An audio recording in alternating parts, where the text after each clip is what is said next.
BSc, that is Bachelor of Science. The course is for 3 years, and for the computer application, that is BCA, Bachelor of Computer Application, the course is for 3 years. So over to you. Good morning, sir. Myself, Akshay from 9th class. So I would like to say fee structure in India. It's nearly 20,000 to 1,50,000 per year, and top college in Telangana like Hyderabad University, its fee structure is 20,000 per year. So, and top college in India like IIS, Indian Institute of Science, Delhi, its fee structure is 20,000 per semester, and one more example is Saint Stephen's College, Delhi. Its fee structure is 50,000 per year. Over to my Good morning, sir. I am Sujin from Champions. Have you ever wondered what are the growth opportunities available in India for pure science and computer applications? So the growth opportunities available for the pure science in India are careers in research, applications, and industrial academics. And the growth opportunities available for the computer applications are roles in IT companies, startups, and software development. And the overall jobs available in India for computer science, computer applications, and pure science are data scientist, data analyst, research analyst. And if you want to study abroad or make a choice studying abroad, what are the minimum requirements and what are the growth opportunities and jobs available there? So the minimum requirement for the pure science to studying abroad are MHD and PhD from the top universities of USA, UK, and Germany. So the growth opportunities available in USA and UK and Germany in abroad are you get in computer science you get big roles in big companies like Apple, Tesla, Google, and NASA. And the growth opportunities available in pure science are overall physics, chemistry, and biology in renowned labs. So the overall jobs available in abroad are data scientist, and IT analyst. Thank you. Is it possible to pursue MS degree from abroad or in the US after degree? Yes, sir. After degree, you will find Yes, sir. You can. ready? After degree. What is the difference between degree and honors course? This question is above my level. So there are many expert There sessions. is that BSc honors is there. Honors course, what is the difference between honors course and a regular degree? To pursue PG in US, I think 4 years degree is compulsory. Our regular degrees are only 3 degrees. Yes, sir. Yes, yes. Okay, after that's why they are on unlimited pursue PG courses and four years course. In new education policy, now education is 4 years course.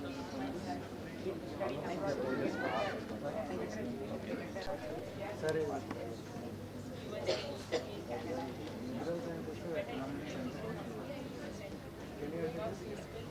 My name is Harshavardhan from class 8 and Akurat from class 7. We are here about economics and social work. What would you prefer first? Sir? What would you know about first? Economics or social work? social work. For social work in education in India, for social work we have to take the stream of arts or commerce after class 10. And there are several colleges and after intermediate there are several categories of BA or BSc, full form of Bachelor of Arts or Bachelor of Science and Economics. These are of courses of 3 years. You can also choose Masters of Arts and Masters of Science. This is also consist of 3 years courses. And now the fee structure will be about for government colleges 10,000 to 1 lakh per year. And for private colleges for 1 lakh to 3 lakhs per annum.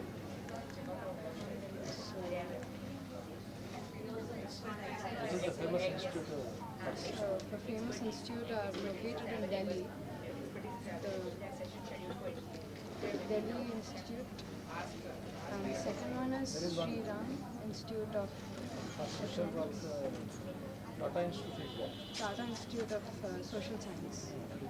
Yes, sir. It's a topmost college. And You have the list of colleges. There. Along with the number of seats available. Yes, yes. They collected lot of information. Very nice. Good morning, ma'am.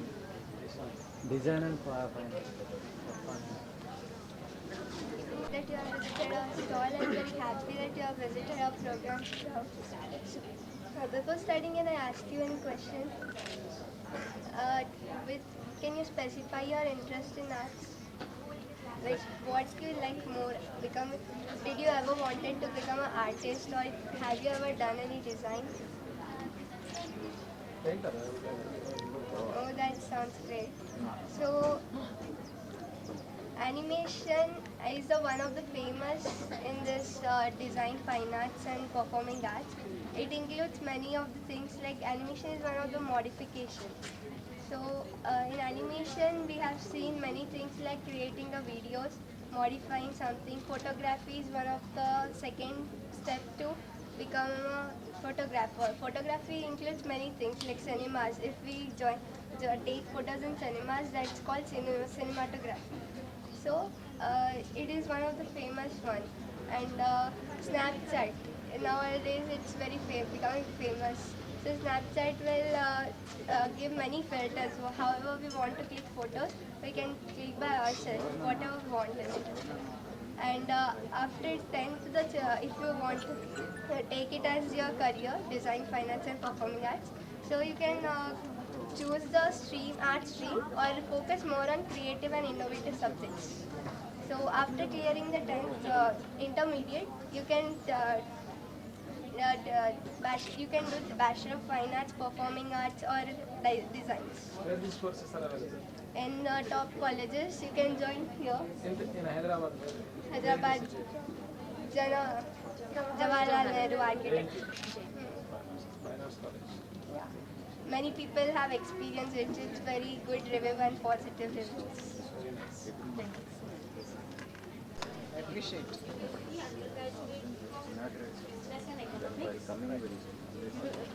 We'll come back again. This is diploma course. Complete like. Good morning, one and all. Please applause. I request Krupa sir, Shashank, Vice Principal Suresh sir to please join the ceremony.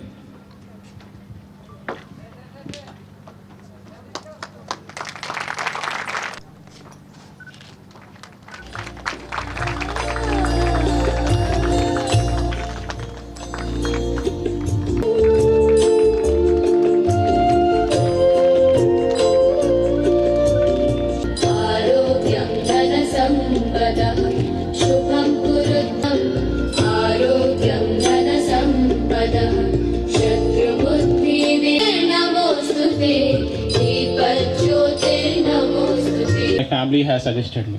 I never explored diverse careers, which would have been, one of my choices. So today we are going to organize various stalls, informative stalls Apart from the stalls, we'll have expert sessions where we'll have experts from different fields talking about what inspires them and how is their day. Our students can also become part of their journey. And most importantly, we'll have a psychometric test at the end of the event where we will have a small aptitude, personality and interests. This will help them analyze.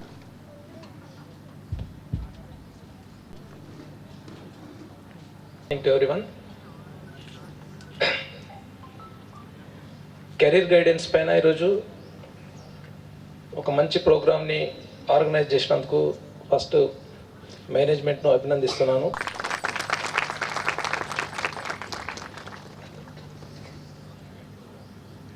చాలా essential. పిల్లలకు ఒక్కొక్క స్టూడెంట్కు ఒక్కొక్క aptitude ఉంటుంది, interest ఉంటుంది. వాళ్ళ యొక్క అభిరుచులకు అనుగుణంగా అందరూ జనరల్గా డాక్టర్స్, ఇంజనీర్స్ కావడం అనేటటువంటిది పేరెంట్స్ యొక్క ఒపీనియన్ ఉంటుంది. కానీ పిల్లలకు ఆ ఫీల్డ్ లోపల ఇంట్రెస్ట్ ఉండవచ్చు, ఉండకపోవచ్చు. కానీ ఈరోజు అన్నింటిపైన ఎక్స్పోజర్ ఇస్తూ ఎట్ ద ఎండ్ ఒక టెస్ట్ కూడా, సైకోమెట్రిక్ టెస్ట్ కూడా సైకోమెట్రిక్ టెస్ట్ కూడా కండక్ట్ చేస్తున్నారు. సైకోమెట్రిక్ టెస్ట్ వలన కూడా పిల్లలు ఏ ఫీల్డ్లో కూడా ఇంట్రెస్ట్ ఉంది అనేటటువంటిది కూడా ఎనాలిసిస్ అనేటటువంటిది ఒకటి ఇస్తుంటారు. దాన్ని బేస్ చేసుకొని పేరెంట్స్ ఆ ఫీల్డ్ లోపల పిల్లలను ఎంకరేజ్ చేయడానికి అవకాశం, ఎంకరేజ్ చేసినట్లయితే ఆ పిల్లలు ఆ ఫీల్డ్ లోపల మంచి ప్రతిభను కనబరచడానికి అవకాశం అనేటటువంటిది ఉంటుంది. జనరల్గా science stream, commerce stream, arts stream వీటి లోపల ఉండేటటువంటి ఆపర్చునిటీస్ అన్నిటిపైన మంచి ఎక్స్పోజర్ అనేటటువంటిది పిల్లలకు కలుగుతూ ఉంటుంది. సైన్స్ స్ట్రీమ్లో చూసినట్లయితే ఆఫ్టర్ 10th ఇంజనీరింగ్ సైడ్ వెళ్ళాలనుకుంటే ఇంజనీరింగ్ సైడ్, మెడికల్ సైడ్ ఉండేటటువంటి ఆపర్చునిటీస్ ఏమున్నాయి అనేటటువంటి అన్నీ కూడా డిస్కస్ చేస్తారు. Engineering stem, being a mathematics teacher, నాకు ఇంజనీరింగ్ స్టెమ్ పైన కొంత ఐడియా ఉంది. దాని గురించి కూడా మీ అందరికీ తెలిసినటువంటి అంశాలే. మన ఇంజనీరింగ్ స్టెమ్లో చూసినట్లయితే మన ఇండియా లోపల దాదాపుగా ఒక 4 లేయర్స్ లోపల కాలేజెస్ కనబడుతూ ఉంటాయి. ఐఐటీసు, IIITs, NITs, self financed colleges, తర్వాత స్టేట్ లెవెల్ ఇన్స్టిట్యూషన్స్. ఐఐటీస్లో కూడా ఒక టాప్ 10 ఐఐటీస్కు స్టూడెంట్స్ ఆప్షన్ ఇస్తూ ఉంటారు. టాప్ 10 ఐఐటీస్ తర్వాత IIIT Hyderabad, IIIT Bengaluru, IIIT Allahabad, వాటితో పాటు కొన్ని NITs, NIT Warangal, NIT Surathkal, NIT Tiruchirappalli, వీటిపైన కూడా ఎక్కువ స్టూడెంట్స్ ఎక్కువ ఇంట్రెస్ట్ చూపిస్తూ ఉంటారు. Top 7 IITs, NITs, IIITs, IIIT Hyderabad, Bengaluru లాంటి వాటితో పాటు bits Pilani, bits Goa, bits Hyderabad మంచి ఇన్స్టిట్యూట్స్ ఉన్నాయి. ఇవే కాకుండా అమృత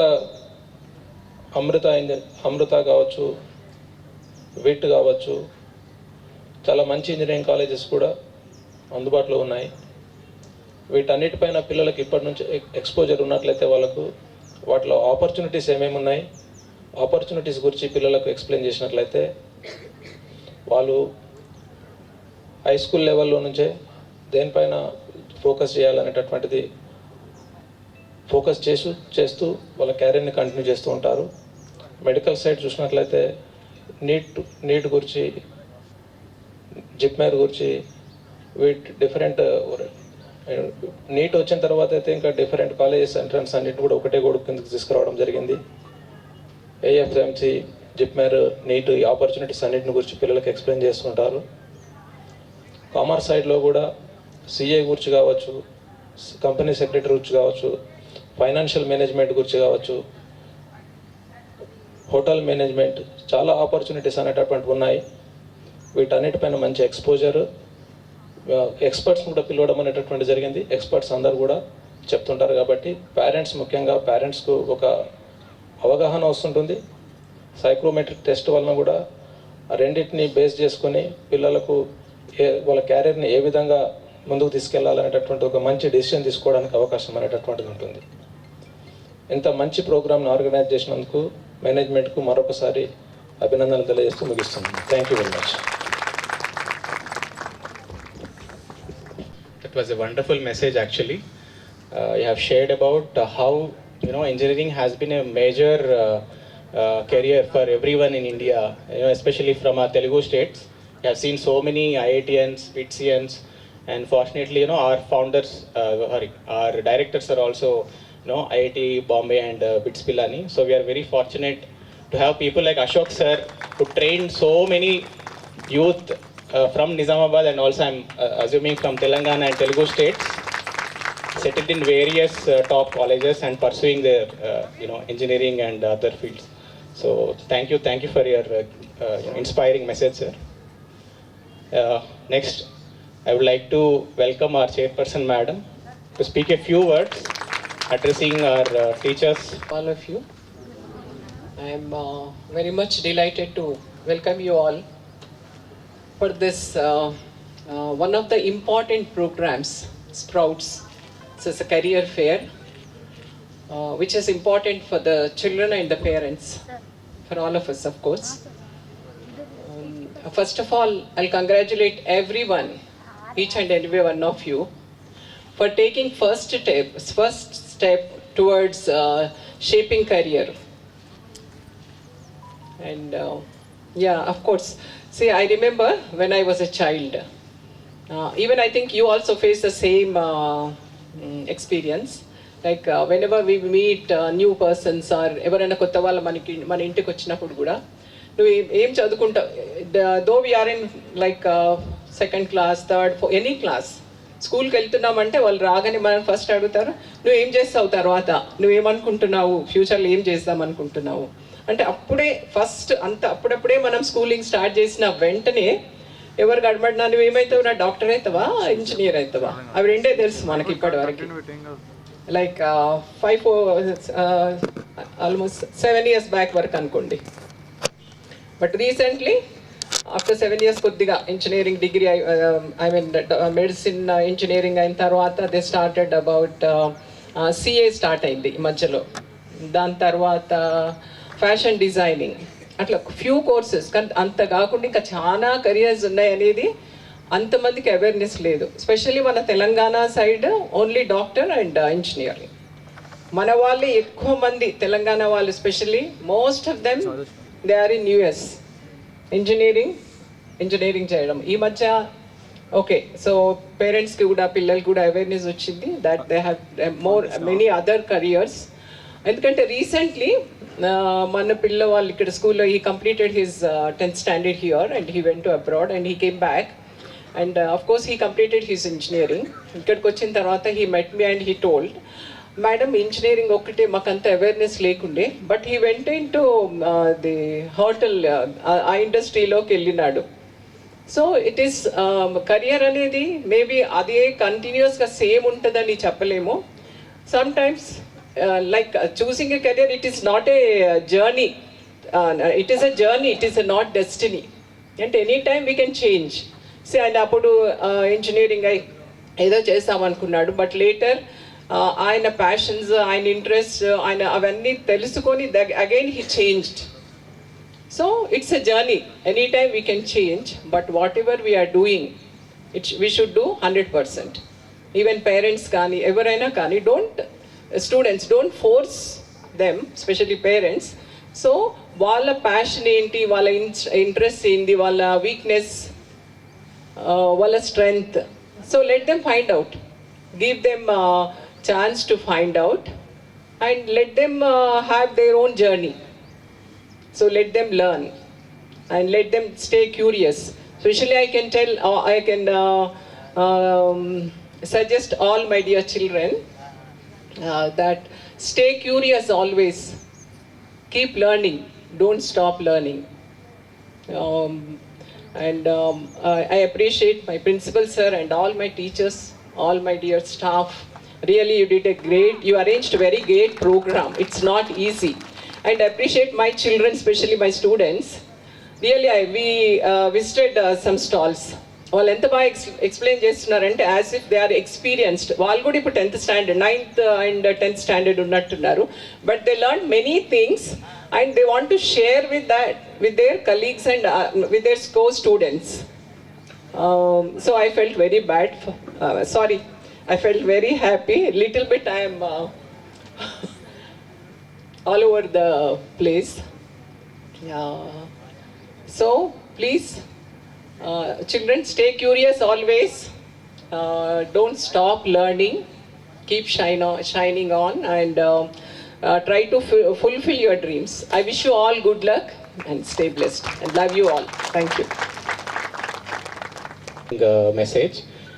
Yes, without your blessings and your support, this event would have been this grandeur. Once again a big round of applause to our chairperson madam, who always supports us in every step and helps us in our journey. Thank you so much. And now it's time to begin our actual agenda of the day. So we are going to have an introductory session where we will have few guests who will be talking about overall overview of selecting a career. After that, we will have this.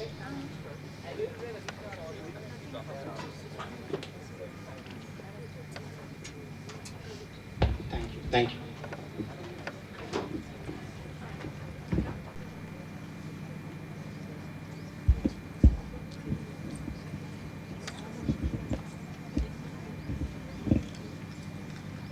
So, line of speaker, Durga Shankar Garu and Punit Sharma to gather near the stage and welcome them with a bouquet.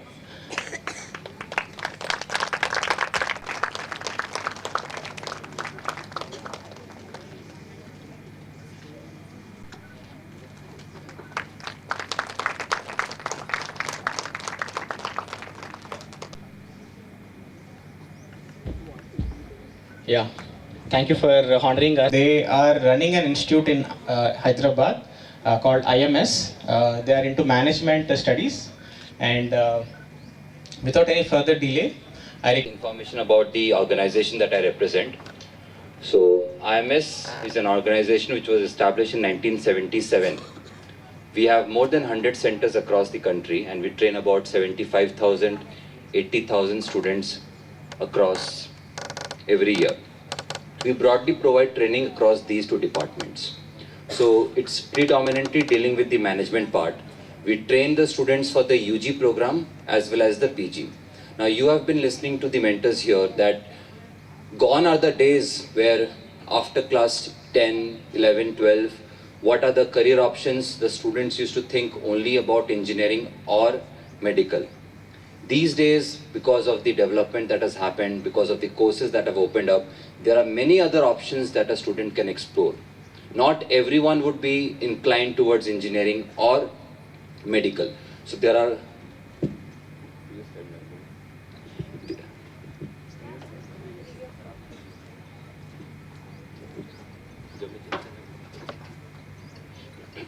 now you have lot of options, plethora of options that you have in other areas. Predominantly the management part is what we'll talk about. First slide.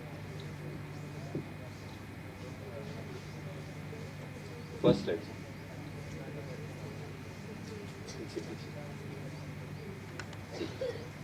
Yeah.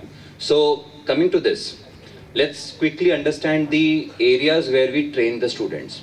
Now anyone who is in the 10th, 11th, 12th standard and they are looking out for some programs, for some options other than engineering or medical, we provide training across these three broad departments.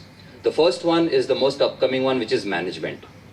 Now, you must be aware that if we talk about engineering in India, which is the institute that comes to your mind? IIT. That's similarly when we talk about management in India, which is the first institute that comes to our mind? It's IIM, the premier institute in our country that provides management education. Indian Institute of Management. In India, currently we have 21 IIMs, and these IIMs provide management education. Initially, before 2012, you could get into these top-notch institutes after graduation. After you're done with the graduation, you'll appear for exams. In case you have heard of exams like CAT, you appear for these exams and you go for MBA in these top-notch B schools. Now, students, you all should be aware that since 2012, lot of avenues have opened up. You can go into these premier institutes straight after class 12. So after graduation, these days, you can see that even engineers from IITs, even doctors, even lawyers, CA professionals, all of them are going for management degree, because this is the age of machine learning and artificial intelligence. These basic technical jobs can be replaced, but a manager is very responsible in the terms in which he takes decision. A manager cannot be replaced by AI or ML. A manager has to make decisions for the sake of the company, and these risky decisions that he takes directly impacts the revenue of the firm. That is why management is gaining importance these days. So, when we talk about management education, the premier institute is IIMs. Out of these 21 IIMs that I just mentioned, 5 of them takes admission directly after class 12. Many of us are not aware of this. and that's why the competition is less. So in case you have a son or daughter who is in the 6th, 7th, 8th, 9th, 10th standard looking out for some management education, then this is a great option that you could look out for. After graduation, when you appear for an exam called CAT, there are some 3 lakh students appearing for CAT. But after class 12, the exam is called IPMAT. The exam after class 12 is called IPMAT. 20 to 25,000 students currently give this exam. So the competition is also less. And you get to be into IIMs. 5 of the IIMs provide this program. You get to study into the IIMs where you will get the integrated degree. 3 years of graduation plus 2 years of MBA at the same college. So that's a great option to get into IIMs straight after class 12 if you are interested in the technical domain of management. We also provide training in law and other aspects. So these are similar trainings that we provide for the PG program as well. So after graduation, we have these options. Moving to the next slide, this is what I was talking about. After class 12, broadly, these are the 2 options. If you're looking for technical domains, design, medicine, engineering, this is one field of study. Our objective here in this session is to talk about the non-technical aspects, predominantly the management part. So what are the various options you have after class 12? As I mentioned, there are multiple options. You can go for directly management studies after class 12, get into the IIMs and other bachelor's degree related to management like BBA, BMS and so on and so forth. You could opt for commerce and finance courses as well. BCom, BAF, and is the world of business analytics, data science. These are the key terms that you see. For that also you have separate field of studies that you can get into. Someone who is not keen into these aspects, you can also look out for mass communication, journalism, liberal studies and all. These are broad options that you can look out for. All upcoming great options, yes, provided you do it from a good college. We'll move on to the next slide. But at the onset, I would like to make one thing clear. This is something that we were not told. We usually don't take it seriously when we are in the 6th, 7th, 8th, 9th, 10th standard. Students, please understand, whichever field of study you go ahead with, whether it is engineering or non-engineering, you can't do away with maths. So at this onset, I would like you to pay attention to this subject. Don't take this subject just as a subject where you have to memorize and go and give the exam. Understand the concepts at a proper level. A student who is very good with maths, conceptual clarity is there at the 9th and 10th standard. Even if you choose not to take maths in the 11th and 12th standard, things will become very easy when you appear for these exams. So maths is a subject that you should take it very seriously, not something that you'll do rote learning and just do away with. Have a proper conceptual clarity. The maths you do in 8th, 9th and 10th standard is what is used in all exams, right? So this is something that we have talked about. Why, what is business management all about? So if you have fests, events happening in the school here, you feel that you are good with organizing these events, you're good with building a team, you're good with leading a team, you're good with managing the resources you have, this is something that interests you, then that is essentially management. How good you are at managing things. You are managing these things along with your studies. These are extracurricular activities, the qualities that a student has to imbibe, and that is what he or she will develop later on in life. So this is management education all about, coordinating with people, making the best use of the resources that you have and ensuring smooth processes. So why should you pursue management? Why should this be one of the goals that you can have? One is that you get to study in a college of national repute. IIMs are the top-notch B schools of our country. And in the IIMs, why would you prefer IIMs? Why would a student want to go to IITs for engineering? Because of the good quality peer interaction they get. The quality of people they study along with, that's what helps them become more ambitious in life. The management skills they will learn, the decision making, problem solving, and these are the basic skills that they will learn in the MBA, which is what one should aspire for going into management education. Now, once we have understood the why part, let's go to the who. Who is the one who here should be interested to this management part? I think this is something that I just mentioned. If you are good with managing people, if you feel that this is something which is your forte, you would like to go ahead with this, you can pursue a degree in management. Now, once you pursue management, what are the type of job profiles you get? Now, please understand, after graduation, it's very difficult to get a managerial profile straight away, right? You will be working at starting at a technical basic profile. To get into the managerial profile, you will take anywhere from 6 to 8, 10 years, and then you become a manager. You will become a manager straight after doing an MBA. So after doing MBA from a good college, please understand it is true for every stream that you select. One, it should be your interest area, and two, select a good college. These are two things that you can't compromise upon. So if you select a good college for MBA, then you will be landing up straight away as a managerial profile in a company, something which a normal person will take 7 to 10 years to get into. What are the profiles you get? Business development manager, project manager if you have done specialization in IT systems. If you have specialized in marketing, you become a marketing manager. So there are different aspects. You can choose the elective in management as per your interest. You can go for finance if you feel that quants, maths is something that interests you more. If you're good with communication, you can go for marketing. If you're good with dealing with people, you can go for HR. So there are various specializations and you will land up at a managerial profile. Now, Durga sir will take us with the main streams, main career options, exams that one can choose for. So, to continue where Puneet sir has, handed it over. So, with the insight into management as a stream, now there is an opportunity for students to step into the domain of management right after 12th. But what is the path that they need to follow? Now, there is one common misconception that I see in a lot of students and parents, that if I want to build a career in business, if I want to build a career in management, then it is compulsory for me that right from bachelor's, I'll have to be in the domain of administration. So if I have to talk in terms of the names of the degree, that if I want to do an MBA, then definitely at the bachelor's level, I have to do a BBA, which in fact is not the case. So if you see, the best part with an MBA program is that it is open to students from any bachelor's degree. I think at a master's level, it is the only course that accepts students from any bachelor's stream. Now, for example, if someone wants to do an MSc, then at a bachelor's level, they definitely should have done a BSc. Now, if someone wants to do a MPharm, then at a bachelor's level, it has to be a BPharm, which is not the case with MBA. Now, for someone who has done any bachelor's degree, they can definitely look at an MBA. So the way you decide has to be twofold. One, you need to figure out as a student, as an individual, in terms of where your interest lies. Now, if you know clearly in your mind that business management is the direction I want to go towards, but I am unsure as to which specific segment within management education I want to build my career, that is when you can start with a bachelor's in business administration and then move on to a master's.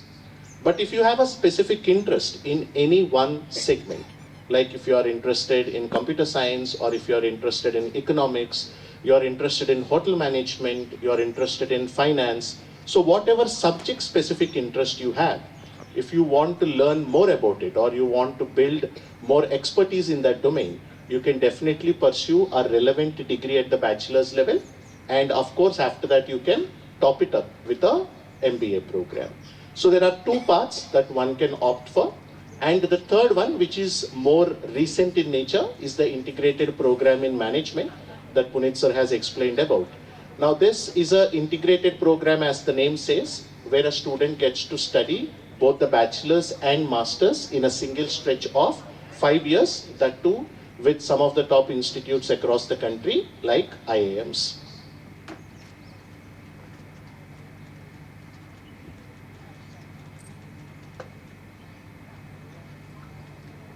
So quickly to give you some names so that there is some takeaway from this.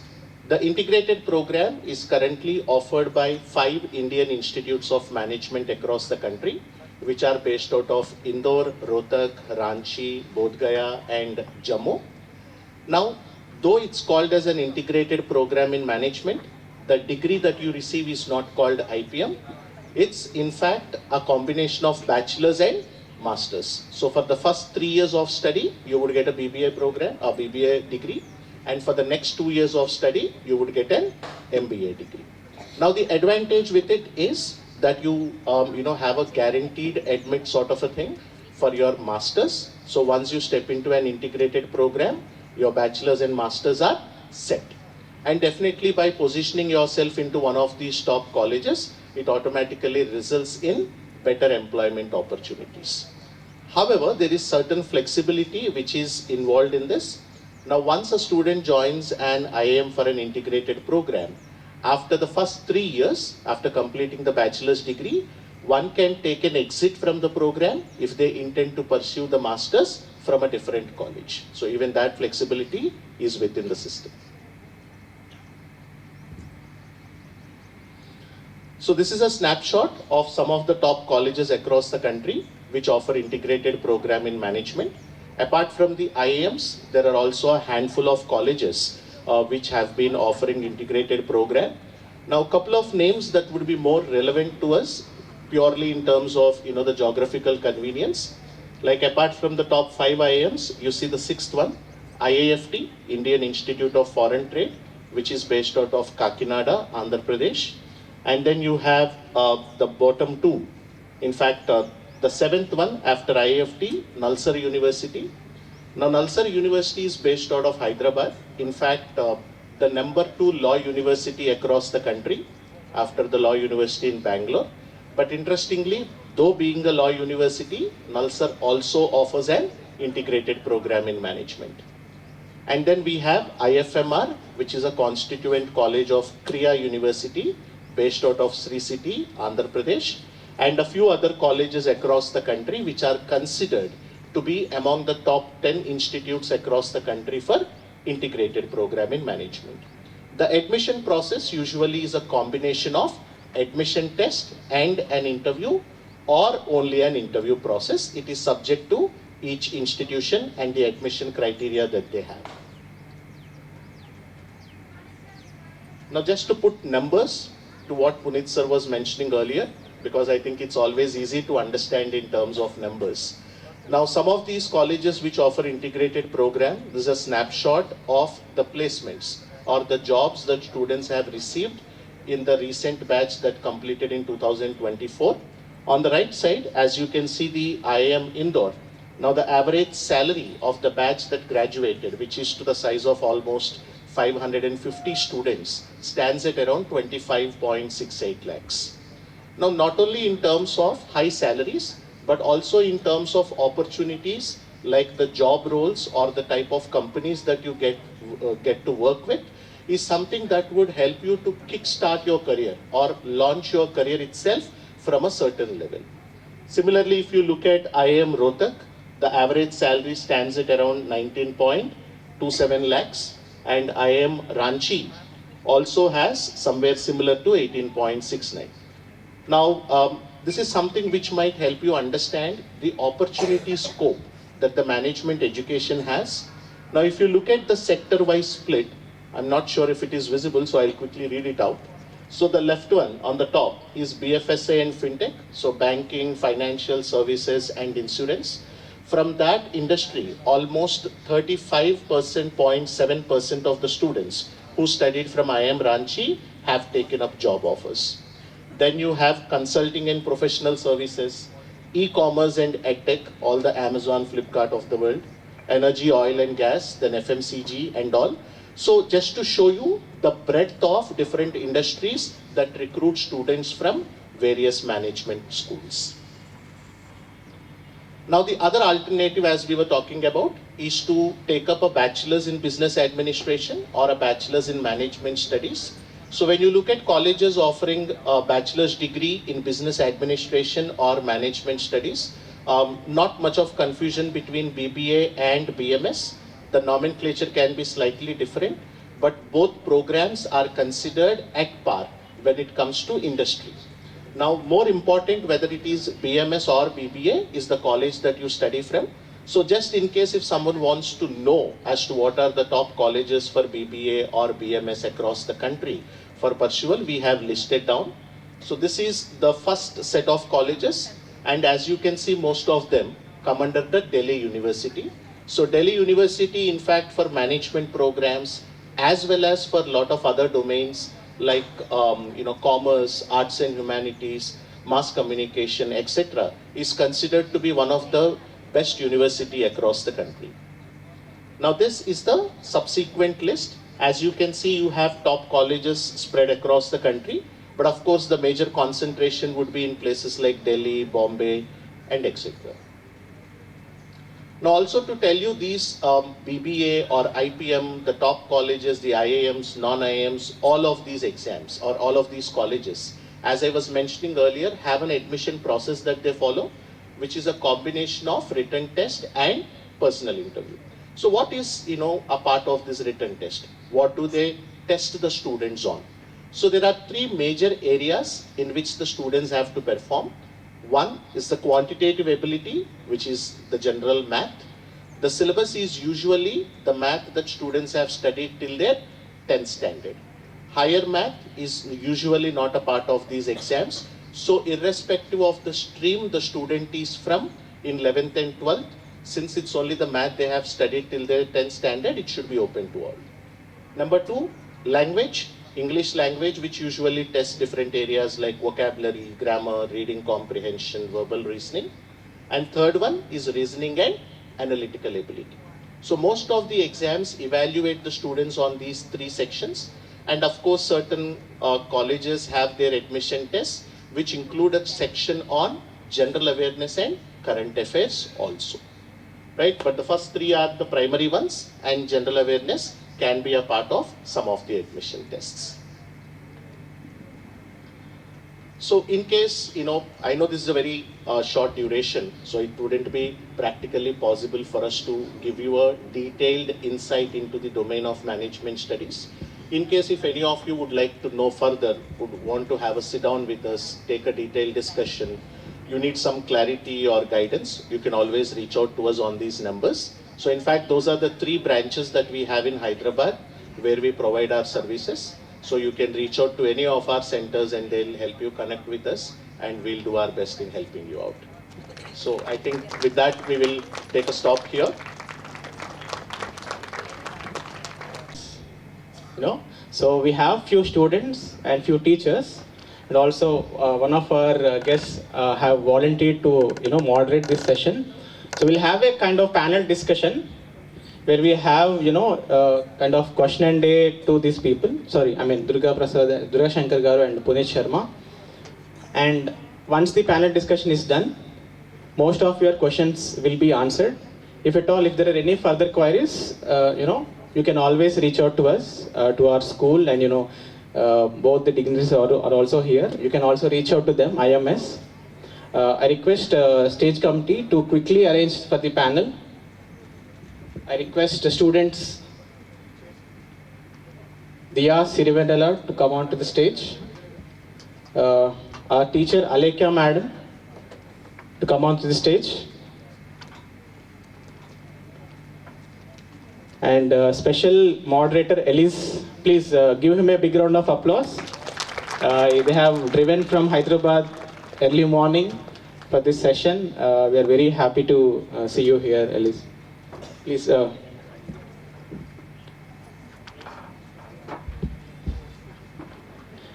request Durga Shankar Garu and Punit to please be seated. And on the questions that we are asking. So we have moderator Elise Garu, and then teacher, she'll be asking questions from the perspective of a teacher, how to prep the students. And we have students in the panel who will be telling, or who will be asking rather, what kind of skills they need to develop from the very young age. So now I request Elise to, lead this discussion. Hello, welcome both of you. So can you share some insights on how the field of management and humanities have evolved in the last 5 years with so many advancements in AI? How it has advanced, and then what are the changes you expect in the coming 5 years?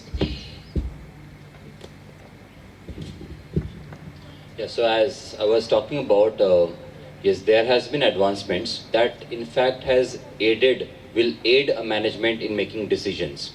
So because there's a lot of data circulating around, if you buy any product from Amazon or Flipkart, you see that all your data is stored there. So we have, that data is oil, abundance of data is there. Now as a manager, you need to understand, so data can be processed by anyone, but as a manager, you need to understand, given the circumstances your company is into, given the situations the company is into, which data to be used. which data to be processed, and accordingly relevant information should be processed and filtered so as to come up with a solution for that. So the manager is responsible not only to derive the data, understand the data, filter out the data, but derive a solution. That is where a manager will distinguish himself or herself against other persons. He is not going through the data simply, but he is using the data to channelize his thinking process to come up with a relevant solution. That is why you see a lot of, as Durga sir was mentioning, the lot of top placements in any particular college happens in the consultancy field.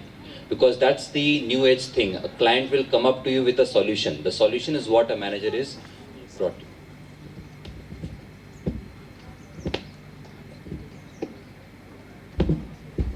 Hello sir. My question is, how can humanities students stay competitive in a job marketing increasingly dominated by technology, engineering and medicine fields? Maybe you can take this question from the management perspective. Yeah. I think at this point of time, the sort of evaluation we have or the opinion we have about management and humanities is very different, you see. If we talk on ground, practically humanities is something that a lot of us don't value much. But if you look at the actual ongoing trend, even the National Education Policy that was released in 2020 and the upcoming NEP in 2025 has given utmost importance to arts and humanities. Now that's going to be the next big area which is going to create a lot of opportunities for people in the upcoming 1 or 2 decades.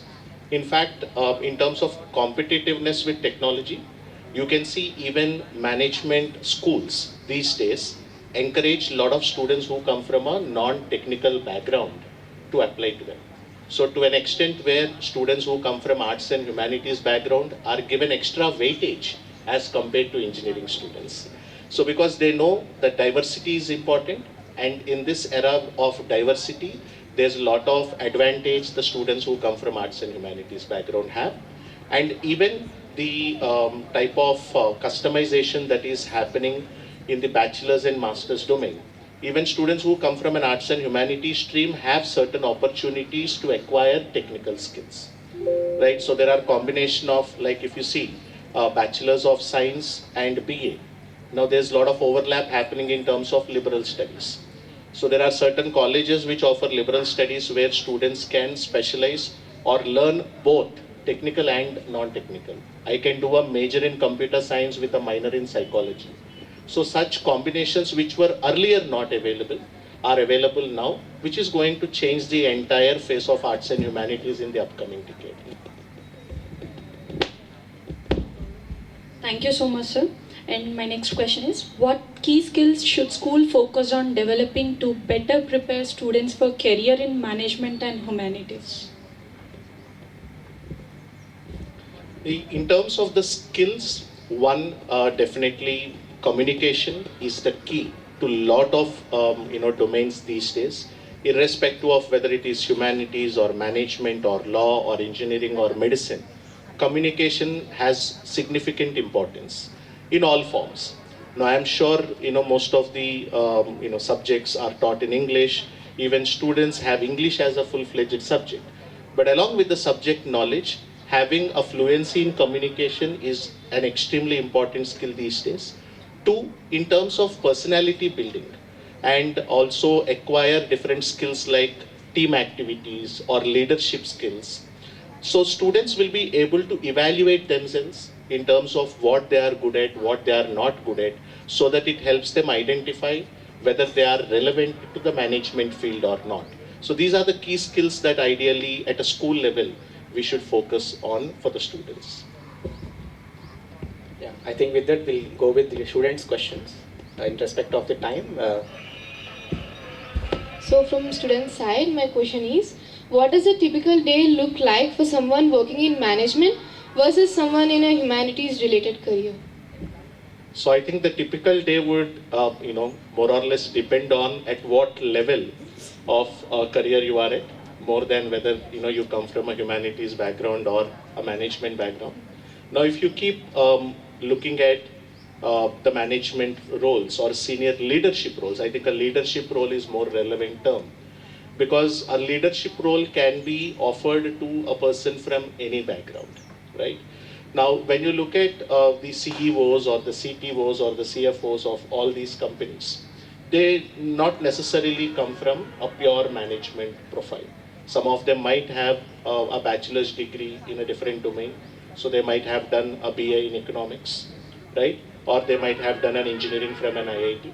So when you look at the typical day of these, so let's say at a junior management role or at a middle management role, it would be more in terms of handling the day-to-day operations or activities that are there, which involves a lot of coordination between the various teams that are a part of your cohort. Whereas the moment you move into senior leadership, I think it would be more in terms of ideating as compared to being a part of day-to-day operations. As you move up the ladder of management, it is more important about making people do the relevant things in the right manner rather than you actually doing it. So, sir, my question is to you. So, may I know how much flexibility is there in switching career paths within these fields in later future? Now, this, as Durga sir had correctly mentioned in one of the instances, MBA is a degree which has got no relation with what graduation you have done with. Whether you are an engineer, these days doctors, lawyers, CAs, all of them are going for MBA. So MBA is more about managing things in various perspectives. So MBA is typically a field that someone chooses when one has to switch his career, his or her career option. So someone who after say, after doing MBBS is working in a clinic or something, but now would like to switch would not like to continue in working his technical job, then he or she would look at doing MBA. If someone is doing engineering, say has done computer engineering and is working in an IT company doing coding and all, but he or she is not interested in that particular domain, would like to switch to a more managerial profile, then he or she would like to do an MBA. So MBA is more like an aspect, a degree that will help you switch this career option that you have. More or less what happens is there are different forms of MBA. What we are talking about right now is a 2-year full-time MBA. Someone who has got 4, 5, 6 years of experience in a relevant field, for him or her it becomes very difficult to switch the field. And then this 2 years MBA will not be a relevant option for him or her. So then we have something called as executive MBA, which is offered by one of the great college we have in Hyderabad called ISB. So if you do executive MBA, so MBA is basically a medium with the help of which this switching part becomes very easy to whichever field you are now interested in. So may I know what are the most exciting and challenging aspects of your job in the field? I think that's a tough question. So I think in the domain that we are operating currently, I think the biggest challenge for us is to ensure that people that we talk to don't make the same mistakes that we have done, right?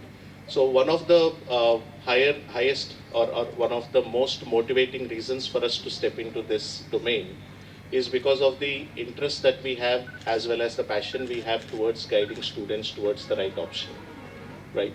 And I think whatever lack of information was there when we studied, or whatever lack of guidance was there, we intend to provide that to students now.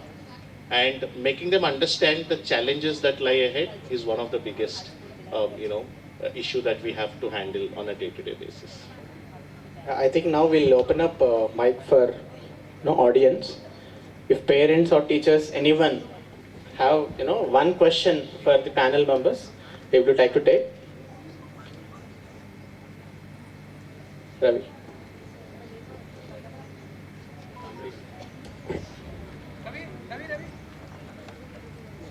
In India, here specializing in such niche courses is not something which we should prefer, because we don't have great colleges providing those options. If you look for colleges abroad, so we have specialized colleges providing those specialized MBA programs that you're talking about. Right now, the best situation would be to go for general MBA. So if you see, except for a handful of colleges, most of the colleges provide you general MBA. wherein in the first year of MBA, there are 2 years that you'll have. So in the first year, all of the students will be studying all the subjects, be it statistics, macroeconomics, organizational behavior, marketing, and so on and so forth. Everyone will be studying all these subjects. So in this 1 year of studying, the student will develop interest in some particular domain. Then what the student will try to do is, after 1 year of MBA, there is an internship that happens. An internship in a particular company for about 1 to 2 months. So student, based on the interest that he or she has developed, would like to intern in that company in that specialization. Say if the student has developed an interest in marketing, he would like to experiment whether marketing really suits him or her by trying to do an intern in that company in that particular domain. Based on these experiences, now it is completely up to him or her to decide which electives he wants to take. If suppose the student is still not sure that he would really want to specialize in marketing, he is also open to finance. So he has the liberty to take specialized electives of both marketing and finance, and his particular MBA degree will be a general manager, where he can opt for placements both with companies which are coming from the marketing domain as well as the financial domain. Having said that, yes, if he has decided that there are some specific areas which his interest lies, for example, he would like to specialize in HR. There are specific colleges in India which are known for HR, like Acceleri or TEST for that matter. If suppose, like we talked about business analytics, if he is interested in business analytics as a specialization, I am Bangalore, I am Amritsar, they offer business analytics. So some of the point is, these niche specializations are there in India, yes they are, but they are concentrated only to a handful of colleges which are the best ones. So if he gets into those colleges, he can go ahead with that. Otherwise, general MBA is what he should generally prefer. Thank you. That's a great panel discussion that we had. I hope, at least some of your questions about management studies would have been cleared by this presentation and also, the panel discussion. And I'm very sure that it might have opened some new questions in you. And that's the objective for today's thing.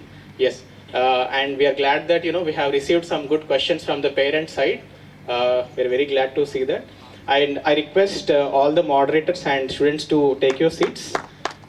Durga Pritam garu went of effort for us to get them here, because they had to start early in the morning to reach Islamabad and from Hyderabad. Thank you very much. We'll have a group photo with everyone on stage.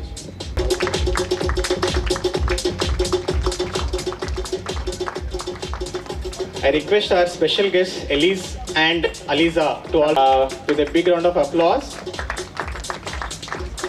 of love to both Elise and Aliza madam.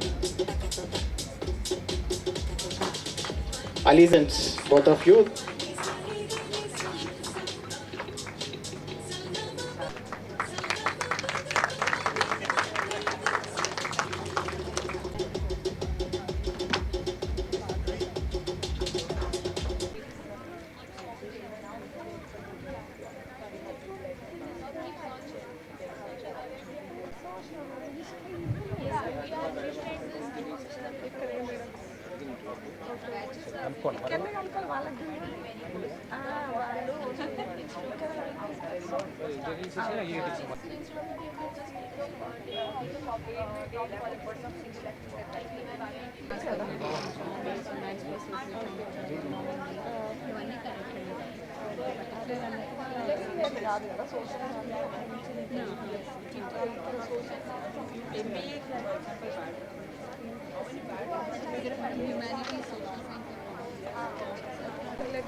You can take the snap also, sir, if you want. Those are the exams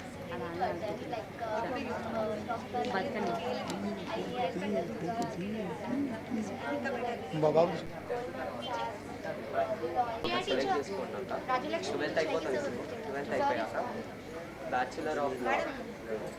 Alekia madam. Degree and complete Bachelor of Law తీసుకుంది. అది 3 years వరకు. So ఇది degree తర్వాత so 6 years ఇంకా 5 years. మీరు degree తర్వాత shift అవ్వాలని ఉంటుంది.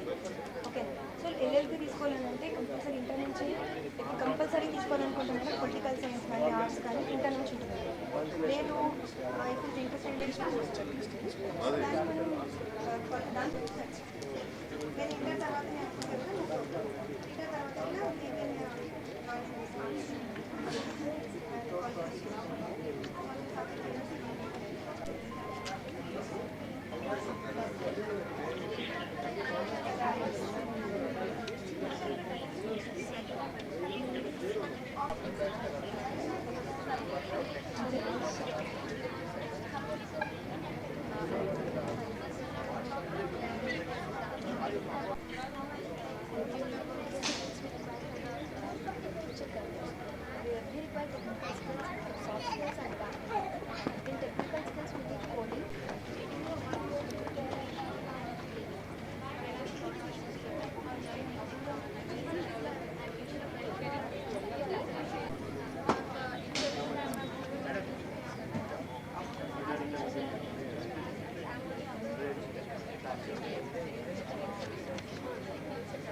Onto the dais, the big round of applause. She works for Times of India. Please take your seat. Next in, I request Pratham Ji, please come onto the stage. He has experience in digital marketing, 10 plus years of digital marketing. Thank you, sir, for coming in. Please take your seat. I request Vice Principal, sir, to honor them with bouquets. Thank you for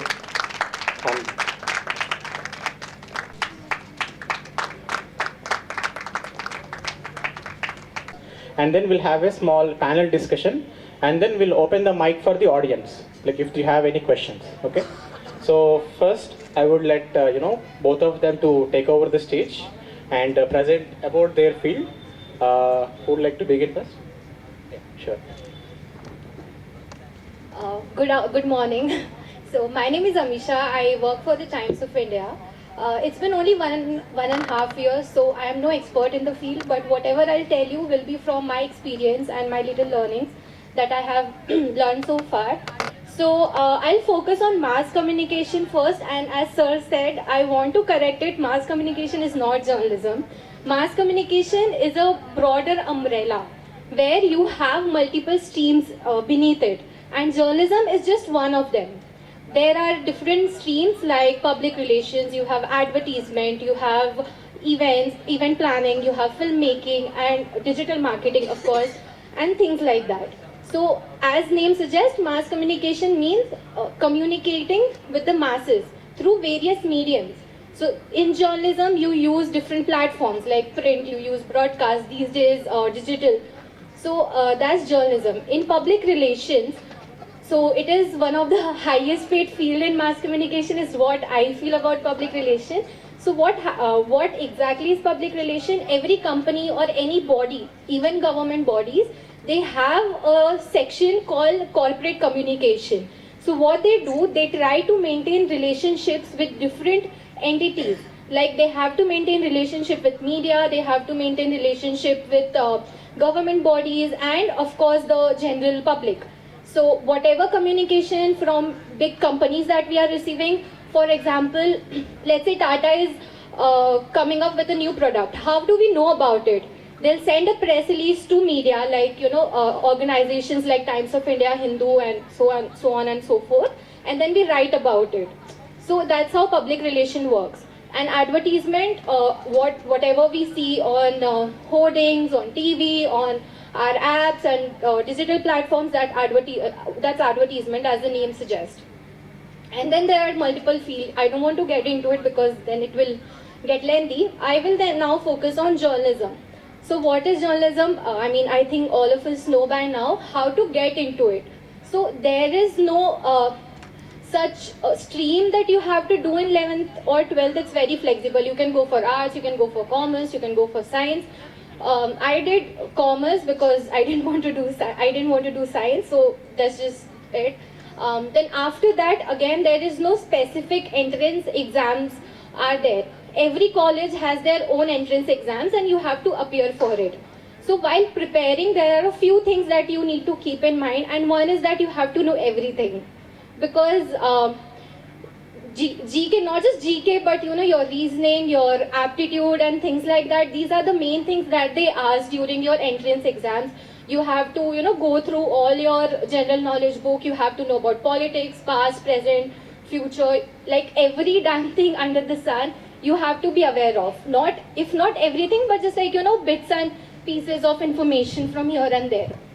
So that's what you have to do in entrance exam, and then you get into undergraduate degree. So you can take up mass communication, and in mass communication, then in your college, you get to know about all these things that I mentioned initially about, you know, public relations, advertisements and things like that. So after your mass communication, if you want to get into a specific field from these, then you have to do a master's degree or PGDM, like postgraduate diploma. So that's what I did, because postgraduate diploma for fields like journalism is more suitable, because you need hands-on experience of field. It's not that there's one PPT and usme hum dekhe pointers pad lenge. Journalism doesn't work like that. You have to be on field. You have to constantly read through things. Like I remember from first day in my masters, I did my masters in Mumbai Xavier's, and from first day we were thrown into the field. Like our teachers would tell ki go to High Court and just see what's happening there. Go to police station and get me one FIR. So it's more about, you know, building that confidence, building that communication skills that you would require in your field when you get into journalism. And I would suggest that you should only go for like top colleges, because all the big companies like Times of India or in Hyderabad, Deccan Chronicle is quite big, or even TV channels, they hire freshers from only top colleges. I'll give you an example. Times of India only hire from 4 colleges, I mean freshers. That's Xavier's, Symbiosis, Asian College of Journalism, and IIJNM Bangalore. Because they know that, you know, what quality, like what kind of education is given there. It's not the blackboard and classroom education. It's something beyond that. So that is what news organizations are looking into these days. So since your school, I think what you need to build on is read newspaper first thing. Not just newspaper, but any platform. If you want, if you like reading through, you know, websites or social media, you can read through that. So I personally read 7 newspapers because I have to, because I shouldn't miss out on any news. But otherwise also it is, I think it should you should make it an habit to read everything, and it's irrespective of if you're going to go into journalism or no. Be it any field, be it management, humanities or commerce or whatever, it's good to know things.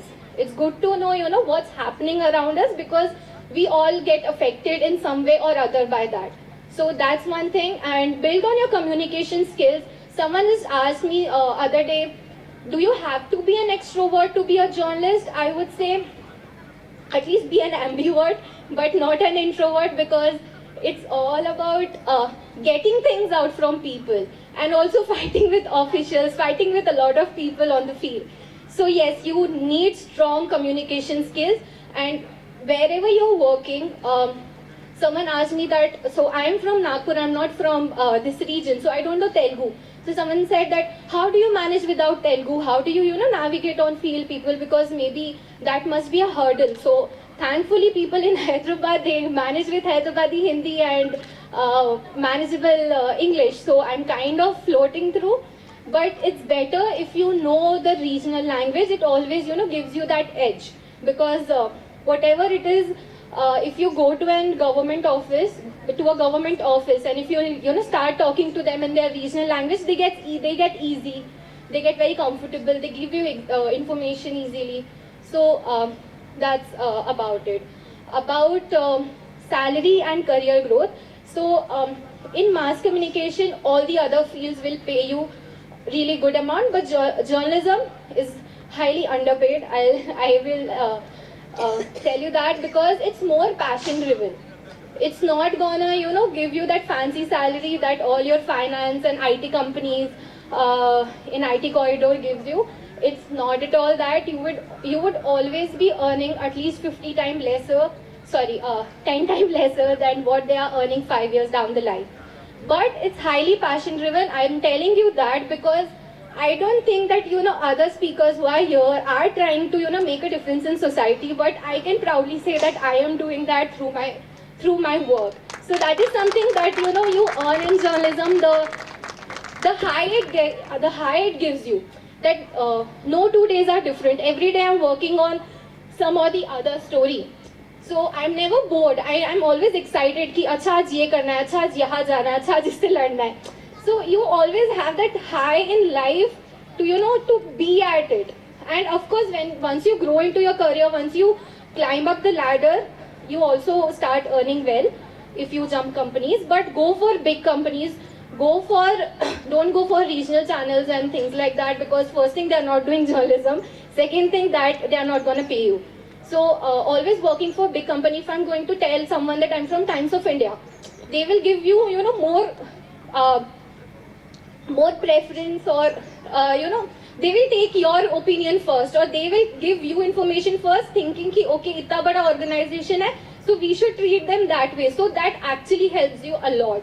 So always eye for, and I think this also goes for other fields also, that eye for big companies, because that's for a fresher, that is something that really helps, and that is something really helped me to grow in my career.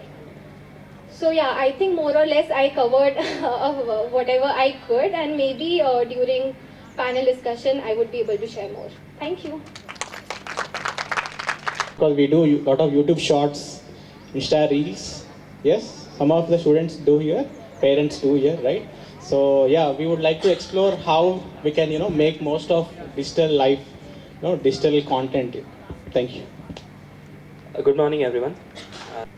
In this whole audience, a mother is the one who is the great marketer, trust me. Why? I will tell you.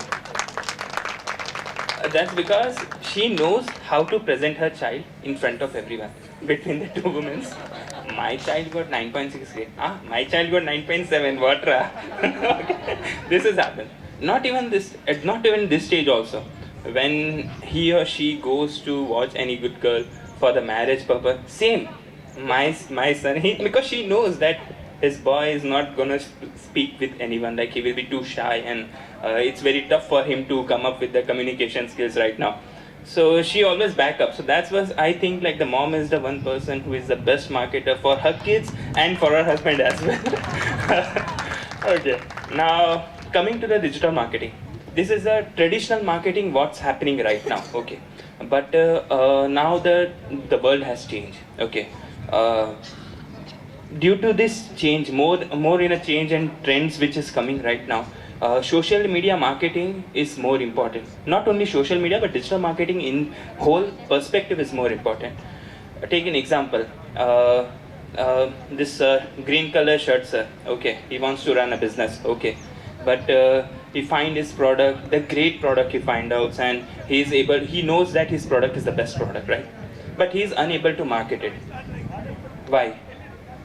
Because one thing I have learned from my experience and from last 10 years of experience, that how much great the product you build it, if you cannot sell it, you cannot do anything. Because ultimately it's a product, you want to sell it, right? You want to earn the money out of it.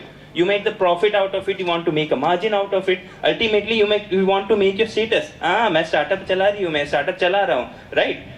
So ultimately this is the game what everyone wants to play. But ultimately आप कहीं भी जाओ, whether you go for a job, that's also, you are giving your resume, right? That's also marketing, a kind of marketing only, right? आप अपना skills बता रहे हो किसी को कि मैं आपके company में काम कर सकता हूँ. I know how to work with your company. How will I make your company grow for last 2 to 3 years? I know about it. But you need to showcase your skill, isn't it? Right? You will show your skills somewhere. So that's the reason resume has been, introduced itself. So like the same way how we are introducing the thing, how we are introducing yourself to your manager, the same way you need to introduce your product, your features, your specification to the outside world as well. Okay, they are just the same. They are absolutely the same. You just need to know how you want to present your product. Okay, everyone here, I think like they want to become a content creator, right? Everyone over here, okay, they want to become an influencer, YouTube influencers, right? Mothers also, किसी को recipe में जाना है, किसी को dance में जाना है, किसी को want to go with something, right? But सबको कुछ ना कुछ करना है, right? You all guys want to do something. So you think like, okay, मेरी friend बना रही है, she got some 1,000 followers. I will also start with the same 1,000 followers. अगर मिलता है तो चलेगा तो ठीक है, नहीं चलेगा तो जाने दो. But at least you are trying out something, right? You are trying out to start up your own company. You are trying out to figure out कि आपका audience जो है, क्या आप उसको sell कर पाते हो कि नहीं? Isn't it? So आप multiple platforms में जाते हो, you put up ads on various Google ads है, Facebook में जाते हो, Instagram में डालते हो, right? And you will get a sale out of it. And then you will understand कि yeah, what is the main importance between the offline marketing and the online marketing. Online marketing में, offline marketing में क्या, आपके पास customer आएगा, आप उसको समझाओगे कि ये मेरा product है, this is the specification, मेरा अचार में बहुत ज़्यादा taste है, अचार क्या बोलते हैं, अचार कम है, टेस्ट ज़्यादा अच्छा है और ऑयल भी थोड़ा कम है, तो आप मैनेज कर लेना. बट यही सेम चीज़ अगर आपको ऑनलाइन पे डालना है, then how you are going to do that? आपको करना पड़ेगा, या मेरा दिस इज़ माई प्रोडक्ट, मैं इतने साल से बना रही हूँ and this is the test, you will get it up. और आपको थोड़ा बहुत रिव्यूज़ भी डालना पड़ेगा. Why? Because person don't know, right, कि वो लेगा कि नहीं लेगा, वो दूसरे का रिव्यूज़ देख कर लेता है आपका product, isn't it? So you need to put up all the things. Now coming to the offline stores, बहुत सारे लोगों का बिजनेस होगा, राइट? ये यूजुअल प्रॉब्लम है एवरी बिजनेसमैन का, that they will spend 50 to 70 lakhs just to build a good fancy store.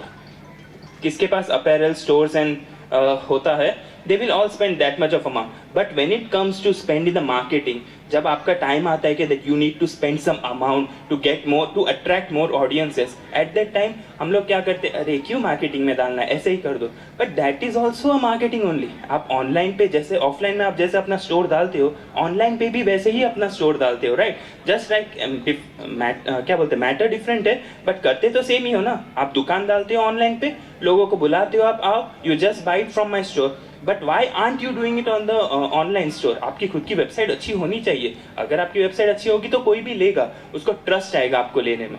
But अगर नहीं है तो who will buy, isn't it? That's a simple plain question. तो नाउ ये तो मार्केटिंग का थोड़ा ज्ञान हो गया. नाउ लेट्स अंडरस्टैंड दैट अगर आपको ये फील्ड में आना है, डिजिटल मार्केटिंग में आना है, तो what is the important perspective and through which stream you can come up. Okay, to come into digital marketing, there is no such type of entry barrier. Okay, you can come through any, if you are an engineer, I am also an engineer, okay, I did my IT, but I understood that after creating a good product, I was unable to sell it. Okay, so that's the reason I thought like, yeah, marketing to aana zaruri hai. If I doesn't know even the basics of the marketing, I cannot sell my product at all. Okay, so then I came into digital marketing. I learned various SEO, social media marketing, content marketing, PPC ads and all.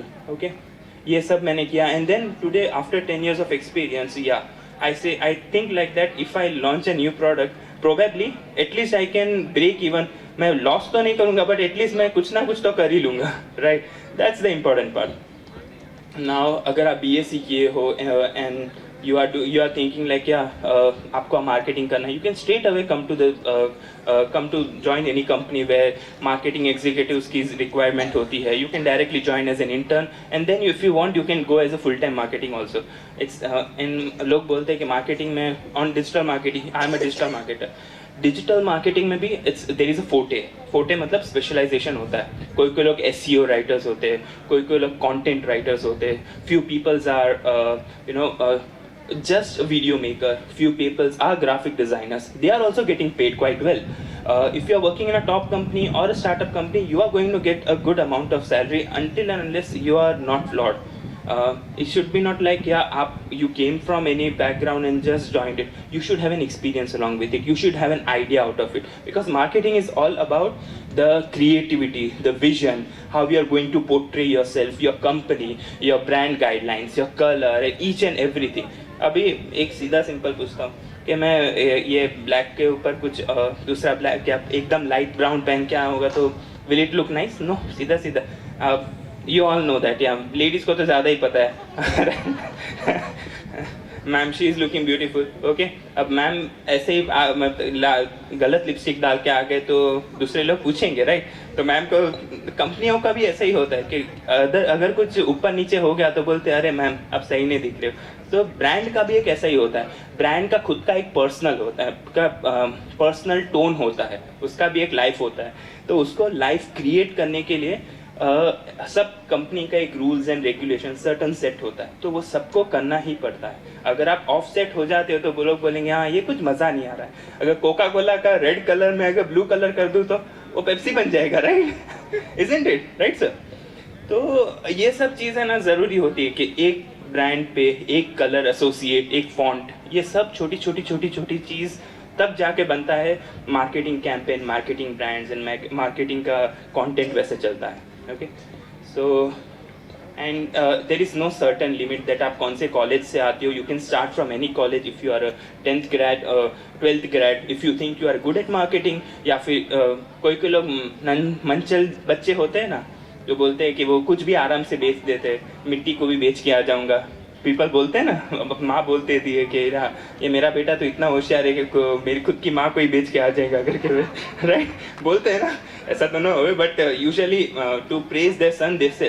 Okay, so those kind of peoples are good good candidate for digital marketing because they know, क्योंकि वो offline जब इतना खुराफातियत idea कर सकते हैं तो online क्या नहीं करेंगे. ओके, तो आपको अगर डिजिटल मार्केटिंग सीखना है, कोई भी करना है, तो you can take a course. Online पे बहुत सारी कोर्सेस आती है. नोट डाउन अगर आपको लिख लेना है तो एक है udemy.com. You will get the courses for almost 500 to 1000 rupees. आप ले सकते हो. You can direct interact with various kind of coaches जो आपको कोच कर सकेंगे. और सेल्फ लर्निंग कोचेस भी होते हैं. और you can try for various other courses. Coursera, LinkedIn का है, गूगल का है, वैसा आप कर सकते हैं. नाउ अब सैलरी की बात आती है. Okay, salary varies. ओके, अगर it start from 3 to 5 lakhs up to like unlimited, you know that, because ultimately I am at the stage where I charge commission from my company. Salary तो लेता हूँ but मैं commission भी लेता हूँ. सीधी बात है भाई, ज़्यादा सेल करके दे रहे तो क्यों नहीं देगा. ओके, और कंपनी के लिए जब आप $1 million का रेवेन्यू जनरेट करते हो तब 0.5% चिल्लर, इससे चिल्लर है उनके लिए. ओके, तो मैं चिल्लर उठा लेता हूँ. पेट का सवाल है भाई. तो this is the thing happens. Okay, so अगर आप इफ़ यू थिंक लाइक हाँ डिजिटल मार्केटिंग में ज़्यादा से ज़्यादा कितना होगा, sky is the limit guys. Sky is the limit. आप कौन से भी फील्ड से हो, मैं आपको ऐसा नहीं बोल रहा हूँ कि आप जाओ और पहले ही do the digital marketing. You can do this digital marketing not only for your career but also you can help to your other people, मतलब आपके चाचा चाची जिसको, या फिर who wants to, those who have their own offline stores, you can help them out. You can बोल सकते हो कि नहीं मैं आपका करूँगी, आप मुझे कट दे देना है तो, right? That will be a like आपको operations नहीं करना पड़ता है क्योंकि आपके अंदर एक ही skills best होती है. क्या? That you are able to make a proper communication with your audiences, isn't it? तो आप ये सब चीज़ करके भी you can go with it. Okay, so this is my last thing. Thank you very much. If you have any question, just let me know about that. Thank you. From you, in fact, you really connected with our audience because taking good examples and all. Yeah, you're a good marketer too. And you know what? In Nizamabad, most of our parents, they have small businesses. They run small businesses in the city. And 60% of our parents are from small businesses. I think this session is more relevant to all our parents, and thank you for listening so patiently, all the parents. And yeah, definitely all your points are good, but it has raised some new questions in us. Okay, so that's why we have a small panel here where we'll have a moderator, we'll have one teacher from our team, and we'll have 2 students from our school who will be asking questions to the experts on digital marketing. And once they are done, we'll also open up mic for the audience. So me kuda edana questions unte digital marketing gurinchi or social media marketing gurinchi, you can also ask. Okay, so first in, I welcome the moderator of this session, Aliza ji, to please come onto the stage. Big round of applause, please. Neelima madam. To appreciate both our speakers, they really explain their fields very well, and I got a very clear idea of what exactly they do and how to get into that field respectively. Amisha, you mentioned in your entire keynote that your field is very passion driven and it's something that you really derive a lot of energy from. Are there any interesting projects that you would like to share with us so that we get an understanding of how exactly an end-to-end project looks like and what a day in the life of a journalist will look like for the kids? Also, that no 2 days are same. So I'll give an example that yesterday I started working at 6 o'clock in the morning. I woke up at 5:30, so 5:30 in the morning, and I finished my work at 12:30 at night. And just a day before that, I started my work at 4 o'clock in the evening and I finished it at 5 o'clock. So it all depends on the story that you're covering. And the good part is that the timings are very flexible. It's not like all due respect to everyone who's doing 9 to 5, but it's not like a 9 to 5 job that you have to go to office at 9 o'clock, finish it by 5 and then it gets extended or whatever. It all depends on if you're going on field to cover something, then what time is it. If you're going to take an interview, then whatever appointment time is that, and depends on the story that you are covering. So that's the interesting bit. And about stories that I have covered so far, there are many that are close to me, but I would just mention a couple of them. So I write about environment, specifically environment, climate change, and then I again write about Indian diaspora abroad, real estate, and recently I started writing about Child and Women Commission. So related to Child and Women Commission, just 2 months ago, I got a very random call. I still don't know who that person is, but I got a call randomly, and they said that juvenile homes in the city, they are doing something. I was like, okay, what are they doing? Like, कि आप call करके पूछ लो. Like, I was like, I can't call randomly juvenile homes. What are you doing? I mean, what it could be? Like putting kids in jail. I mean, what better or worse it is? Like, no, it's something good. You just call and ask. I was like, okay, theek hai.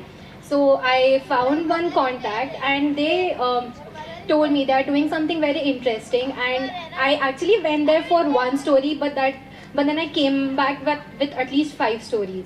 So the story was that how the juvenile homes are counseling kids. So counseling is not like, jo hum karte hai one-on-one counseling, but the holistic counseling. They have set up an international level ka indoor stadium there, and these juvenile, children who once accused for some crimes, they are representing India on national levels for various sports. And no one knew about it. Like, no one in entire India knew about it because their identities are supposed to be kept confidential. And when I went there, I spoke to these kids. I mean, you can't even say that this kid, like 12-year-old, has raped someone at like 2 years ago. Like, there are kids who have raped people at the age of 10. There are people who there are kids who have murdered people or whatever. But when you talk to them, there's just like, any random neighborhood kid that we have around us. And they spoke about, this 3D printing, AI, robotics, like, मैं अभी coding सीखा हूँ, ma'am मैं आपको करके दिखाता ये वो. So that, the transformation and inspiration that you can derive from only juvenile homes, that is supposed to be something negative that people think, that is something that, stuck to me. Then about environment, I have written a lot about lakes in Hyderabad and, the kind of conditions they are in. And many of my copies have been picked up by National Green Tribunal and High Court that, okay, this is the issue and then we have to make a case out of it. So these are some stories that, when you go there, you just feel that, something you're doing right, that you're here and this is why you're doing it. So yeah, as I said, it's passion driven and it just, keeps you running. That's what it is. I think that was lovely. Thank you so much for sharing that story with us. It also shows that how journalism might have some negative annotations to it, but you can also turn it positive and you can change the whole outlook of how society sees particular things. Coming to Pratham sir, I think you, like Charan sir said, you really connected with the audience. For the kids specifically, what I would like to ask is, are there any specific skills that you think they should start developing from this age so that they can later, when they get into digital marketing, they really thrive in that? communication skill is the important part actually. Why? Because if I don't know how to communicate with my audience, if I don't know how to talk with you guys, then how will you able to how you will be able to speak with the audiences who you didn't met ever, right? So you need to have a communication skills along with the analytical skills to understand that simple thing. You can watch two aunties what they are speaking, just think out of it, okay? You can just look into go to marriage, you will find many analysis, okay? It's a comedy job, but it's a skills which develop in the future perspective, because ultimately in all the genre perspective or all the job perspective, important part is how to analyze, okay? How you are analyzing those things. Simple question. Simple just answer I am giving. When a kid is small, right, and her mother is sad, okay.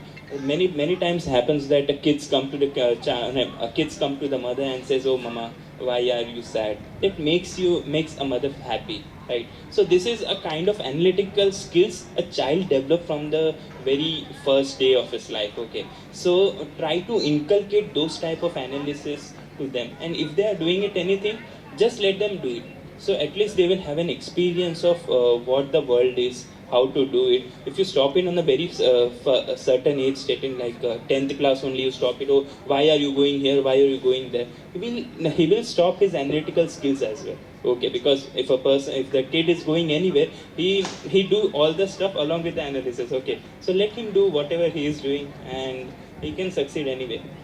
Thank you for the answer. I think it really puts into perspective how the kids should have understanding of the real Indian society, and also how they can probably portray it better on the large screen so that they become relatable and end up selling more products. True.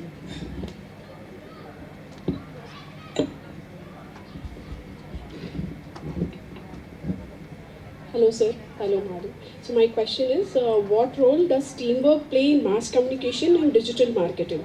Can students practice this skill through group activities?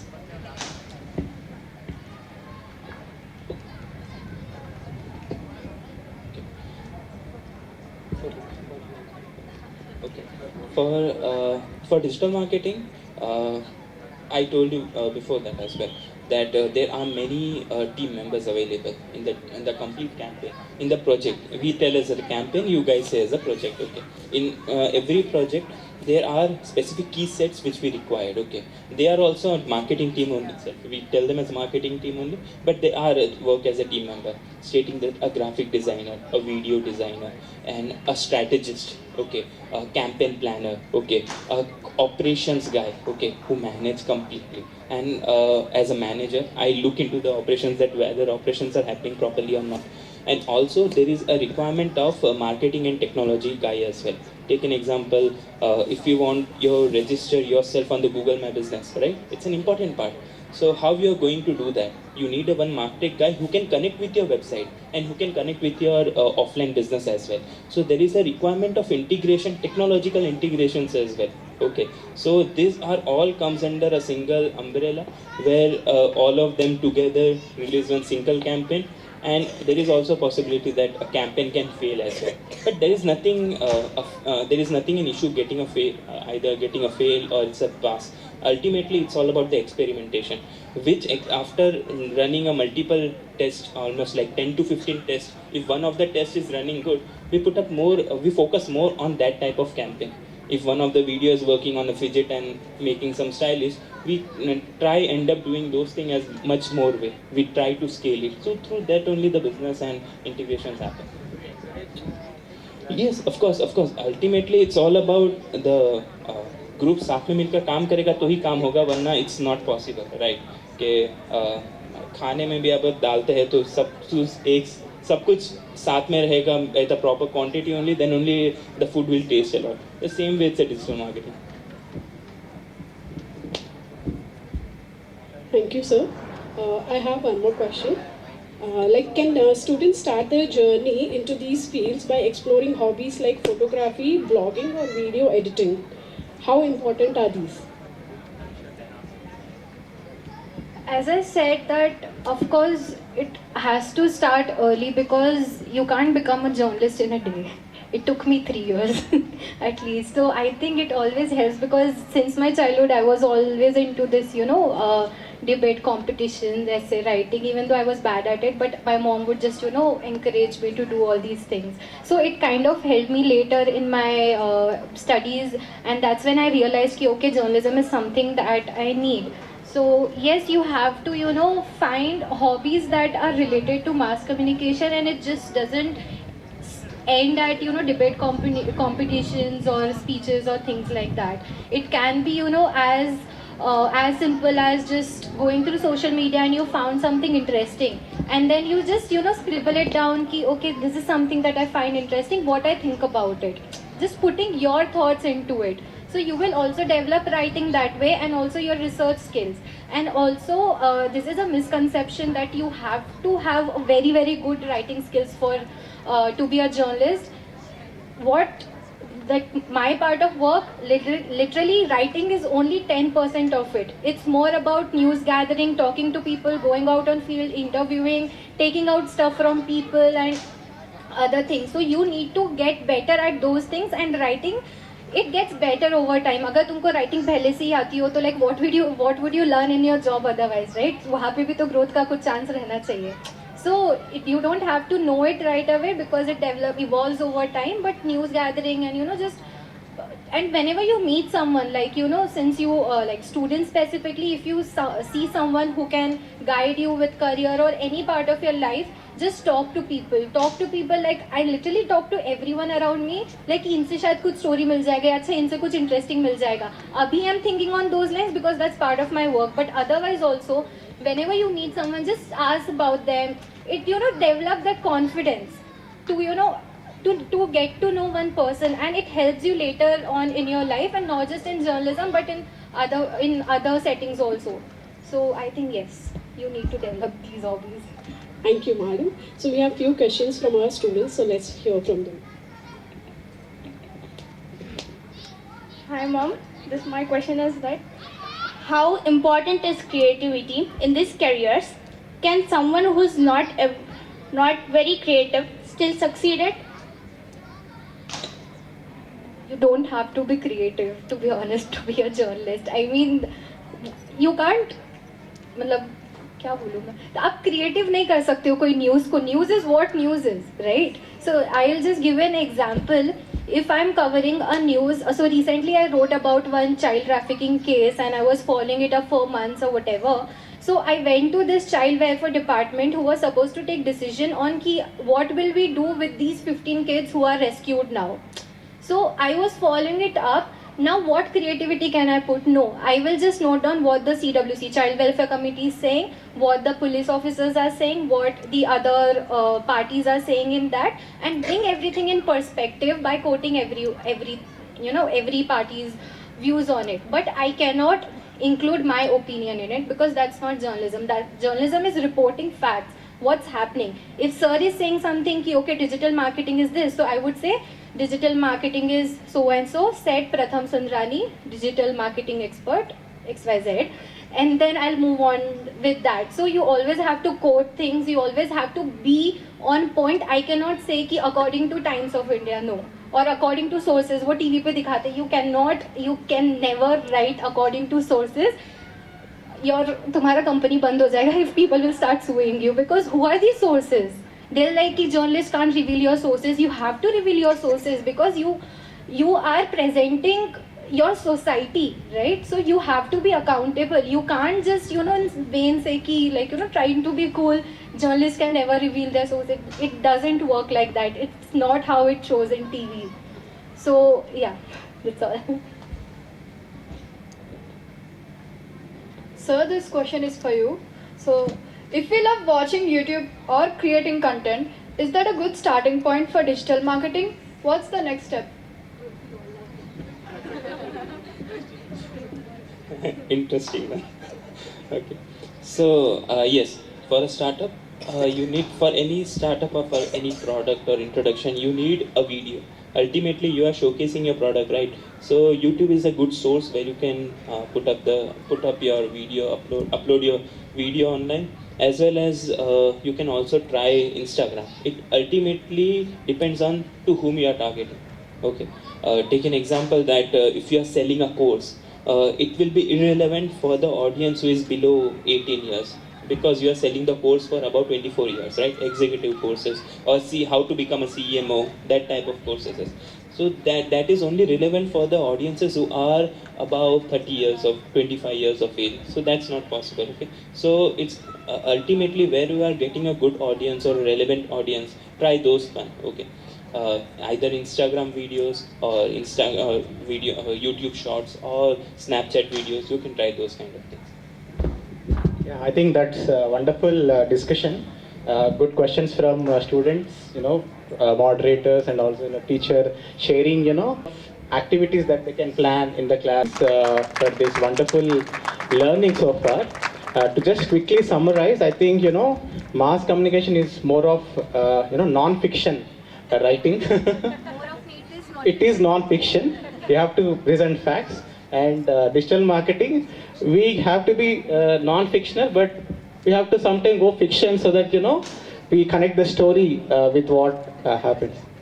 Yeah, would you like to add something? The same way how Red Bull give you the wings. Ah, exactly. Nice. That's a nice one. True. Great. So, thank you. And now it's time to wrap up this session. I request our Vice Principal Archana Madam of Primary School to come onto the stage and give away, a token of love to our experts. I request stage committee to quickly arrange things. Thank you, sir.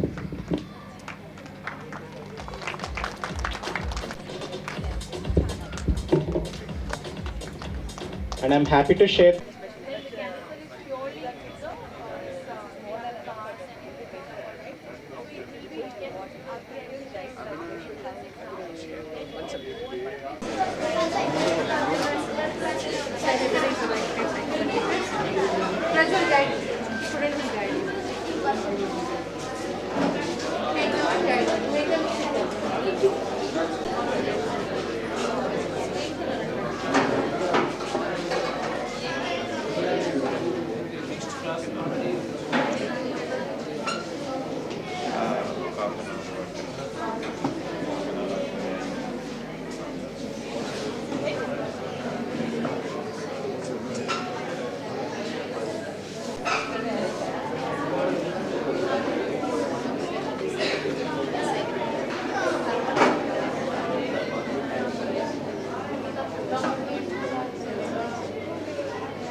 And then select the gender, then select the state, then you need to select the district, and then type the city, name of your city,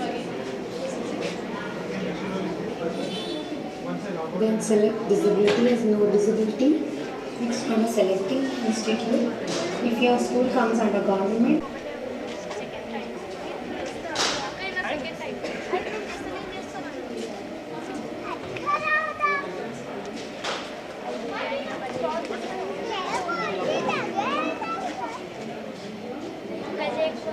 Suresh Garu to please honor him with a bouquet. Students, please. Thank you, sir.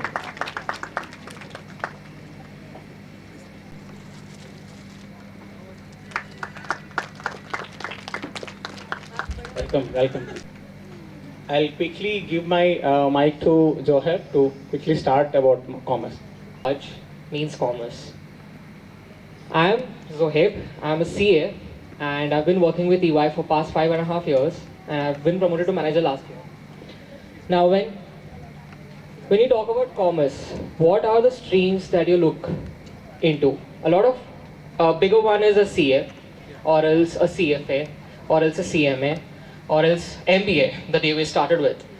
It also comes in some way a commerce where you know to deal about how to deal with buying stuff or selling stuff at a larger rate. But that is not only what commerce means. Commerce also means how you're dealing with a situation around buying and selling, whether it be a technical or a marketing thing that you're looking forward for, you know, a product to sell. Now, commerce is not just that, but also a lot of compliance and law. Like Sir just told that there's going to be a difference between commerce and law, but there's not much a difference because most of the times you do both parallelly. For example, I work in tax, so I go to court because there are a lot of tax cases. Tax people come and ask us to pay more taxes. A lot of people are even scared of filing tax returns because why do we show them the income or why do we pay the taxes? But it's a very simple way of doing things. You don't have to pay too much taxes if you know how to deal with money. And that's what commerce teaches you. And a major, bigger thing in commerce is economics. Economics is how a person is looking to buy things or how the market is giving it. So you need to learn a lot of economics at this level. I think you would have studied in school as to how a bar graph comes in, what is the supply and what is the market thing going around. It's 3 levels. You need to pass through it. It is not that difficult. If you just keep your mind towards it, you'll be able to do it. And now it's become much more simpler with basis to how the examination goes through. It's a very simple process. You finish your 12th, then apply for an entrance exam, which happens after 4 or 5 months of your 12th, and then do a 2 years of internship. Before that, you write a exam called IPCC or intermediate. You have 6 subjects, and then after finishing your internship with any big company or any company that you want to work with, you can write your finals and become a CA. So, while time goes by, a lot of progress is coming up with what CA is doing. So first, it was usually a little bit more driven that you need to study so much to pass the exam, but now you don't need that much. You just need to, do a little bit of combinations of how you want to proceed with it and then pass through it. So that's how a CA profession works.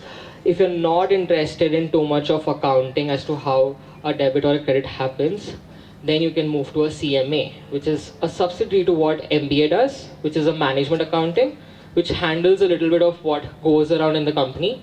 And other than that, you can do certifications in finance, which will help you a lot with how a finance function works in any company. Basically, your projections, कि अभी next month कितना expense होगा, अभी के लिए कितना salary देना है, how many days you're going to get it or move it back. So all those things will come under commerce, but you just need to make sure that you're not too much worrying about math. It's not a rocket science, commerce. It's okay. You can still go through it with maths and economics because it's not too much into calculation, so don't be worried about it.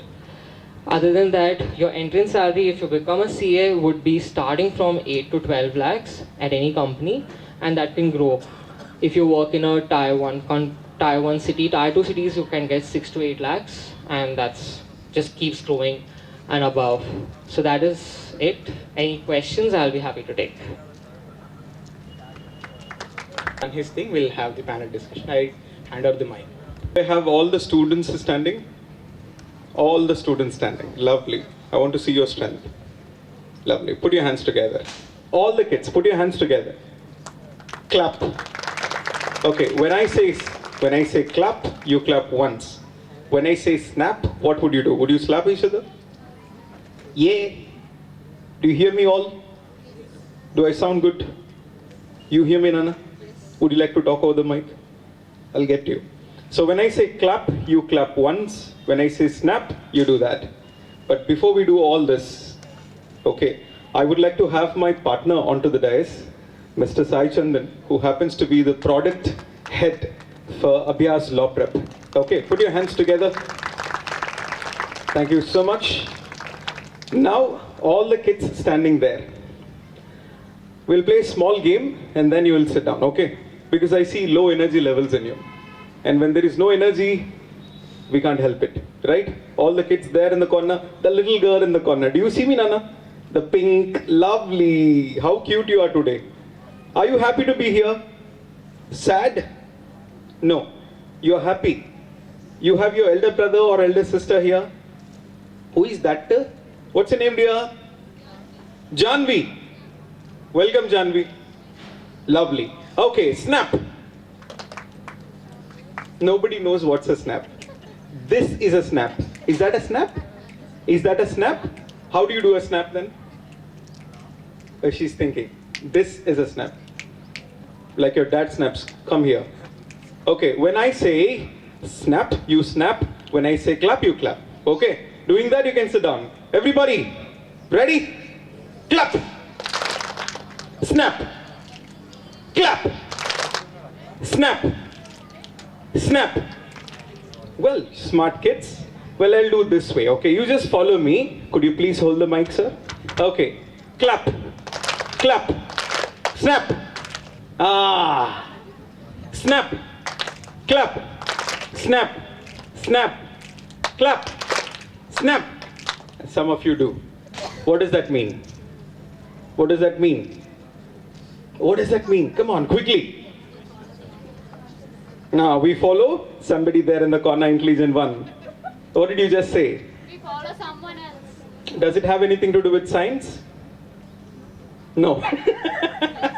It does have. Sensory nerves that are connected from eyes to brain work faster than ears to brain. Good morning, everyone.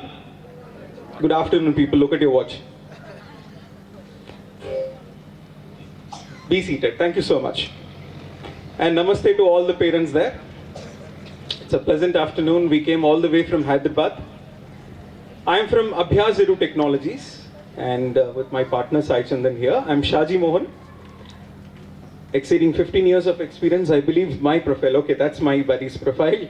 Okay, so we are from Abhyas Zero Technologies, and we have something called Law Prep program, and we have other programs as well. We have IP MAT. We also have other undergraduate programs and postgraduate programs as well.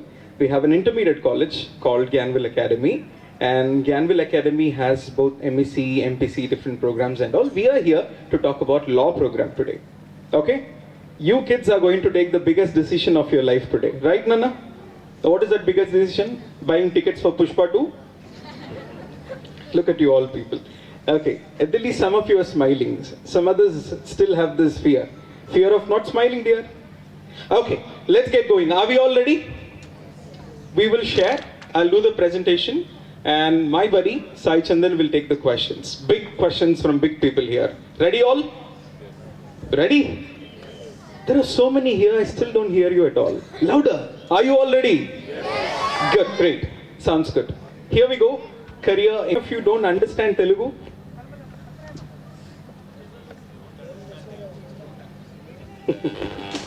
కొంతమందికి నేను అడిగిన క్వశ్చనే అర్థం కాలేదు. నేను అడిగింది తెలుగు అర్థం కాని వాళ్ళు ఎవరైనా ఉన్నారా అని. హిందీ అర్థం కాని వాళ్ళు ఎవరైనా ఉన్నారా? నేను తెలుగులో మాట్లాడాలా, తమిళ్లో మాట్లాడాలా, ఇంగ్లీష్లో మాట్లాడాలి. I speak about 6 languages. I don't mind talking in any language of your choice. So I'll do one thing. I'll use little Telugu and little Hindi. Does it work? And English as well. Okay, now. So career decision వచ్చినప్పుడు నాన్న, law career decision వచ్చినప్పుడు, what should I talk about? Application process గురించి మాట్లాడాలా? Definitely it won't work, right? I should be talking about law as a career. How will it mold you as an individual? In some professions, you work for long, but you limit yourself, your confidence level doesn't grow, you do your job well, you acquire job skills, but end up becoming a timid person, right? Because you don't get opportunity to communicate, build your personality and all. This is one such profession that's going to do magic in life. Okay? It will help you to build your personality. It will help you not to let others exploit your innocence. You become so confident. You become so confident that you know the laws of the land, you know the constitution, and you become a confident person. In fact, if you have fear of speaking on dais, how many of you have stage fear? Many of you. What's that fear called, Nana? Fear of speaking in public called? It's called claustrophobia. The second fear after death.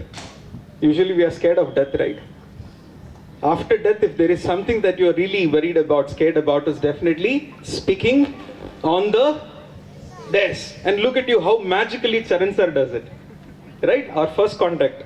This man nails it. He walks around, talks confidently and all. Brilliant, sir. Okay, moving to the presentation today, let's go to the first slide. We are talking about careers in law. Can we go?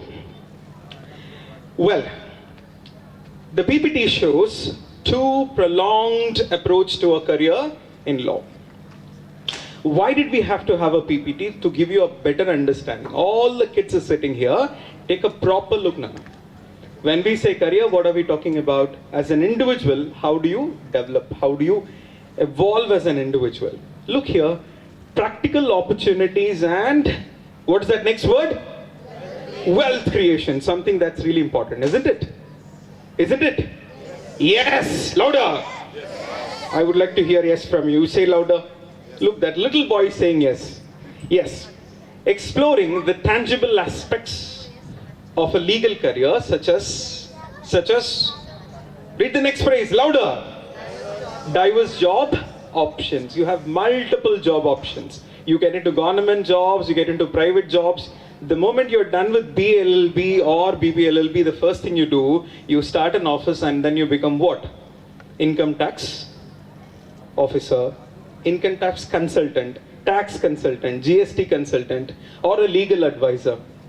Right? You can get into government jobs as well. You can join military, JAG, right? Judge additional, an opportunity there as a legal advisor or legal expert there.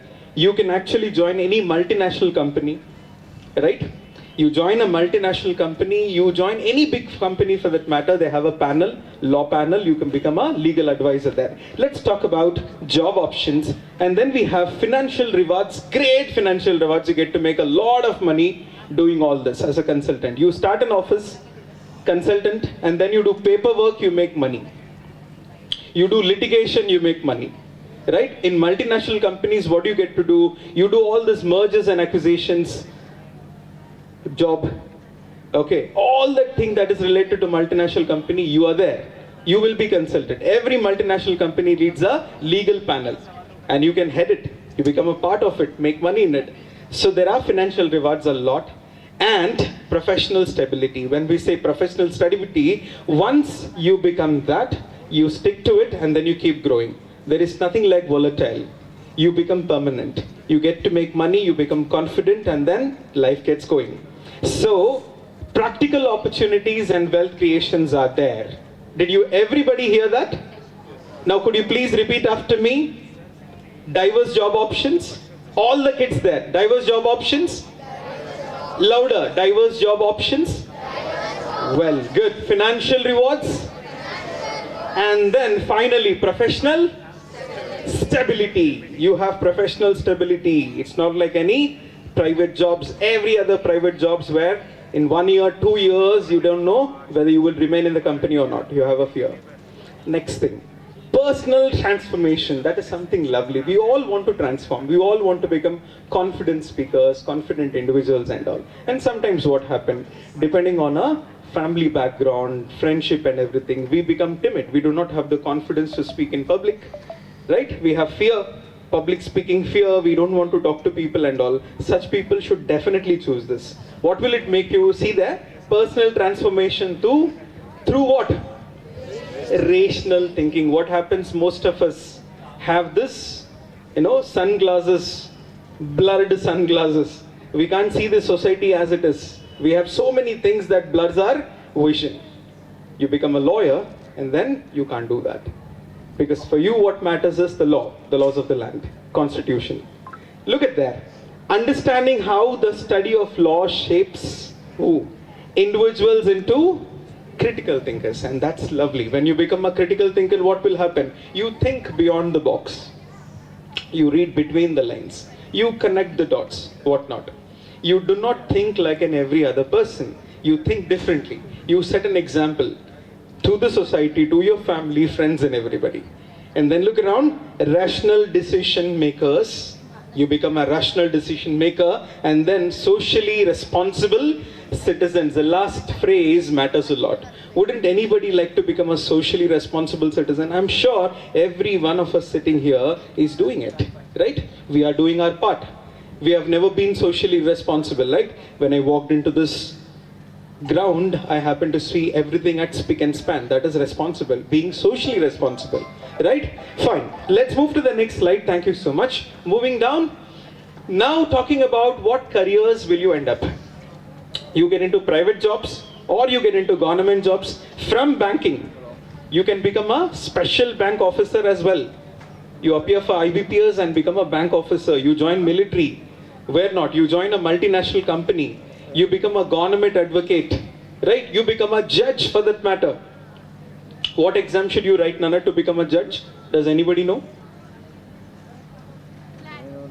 CLAT, to become a judge. Okay, fine. Put your hands together. Put your hands together with that knowledge. Everybody clap, clap, clap. Thank you, dear. Thank you. What's your name, Nana? Adya. Okay, Adya said it's CLAT. CLAT is written to secure a seat in where? CLAT is an entrance written to secure a seat in any law college to pursue what? Integrated program in law, be it BA LLB or BBA LLB, right? To become a judge, what exam should you write? A judicial exam. Once you're done with this BA LLB or BB LLB, either you get into some consulting job or anything, or get yourself registered in Bar Council, right? For that also you take an exam. All India Bar exam, and then you become a what? An advocate, right? Okay, talking about the careers, let's go. I'll not go very deep, okay? Because little understanding, that will do. So either you become a corporate lawyer. I talked about joining a multinational company and handling all the cases of the multinational company. You get into the panel of a company. Mergers, acquisitions, stakeholders issues, okay, corporate disputes and everything. You look after them. Or you get into litigation. You actually or give cases in the court of law. For that, that's exactly what I said. You get registered in the Bar Council and then you become an advocate and then you do the litigation part. And you can also become a consultant. I talked about doing the paperwork and making lots of money. You don't literally have to go to court, argue and all. You have a consulting office. People come to you, right? People come to you for cases. You sit at home, sit in your office and then make money. You do all the paperwork. And then talking about the judiciary, I've just told you. You become a judge, lower court, higher court. How beautiful would it be to be called as the youngest judge? It is promising. And who wouldn't fear a judge, buddy? Who wouldn't fear? Look at the respect that you have, right? People don't mess up with lawyers. Then, talking about the government services, you get into government jobs. For that matter, this is a ticket, LLB, LLB or BB LLB, once you're done with it, utmost respect in the society. And then, this is a token that allows you to appear for any exam for that matter. Because the subjects that you study to crack CLAT examination or ALET for that matter, or any other state law sets, the amount of hard work you do, that goes in the preparation for CLAT examination, that is sufficient to get into any government jobs. You have to appear for tests, but the amount of preparation that goes in is wonderful, I'm telling you. Okay, moving to the next slide. Is everybody following me? Yes. I've got some questions after this, okay? Once we are done with the presentation, I've got questions for students and for parents as well. Thank you. So, talking about the test. Now that little girl sitting there, when nobody said, one child stood up and said, sir, it is CLAT examination, and that feels great. So CLAT, Common Law Admission Test. How does this test happen? See the exams we have listed. The first one is CLAT examination. And the child also knows the eligibility criteria and all, right, Nana? You know a little about it? So you join me in studying this. What is the eligibility? Look at there. Class 12 or equivalent with the minimum of how much percentage? Louder everybody! 45% or 40 for SC, ST there. Courses offered. What are the courses offered?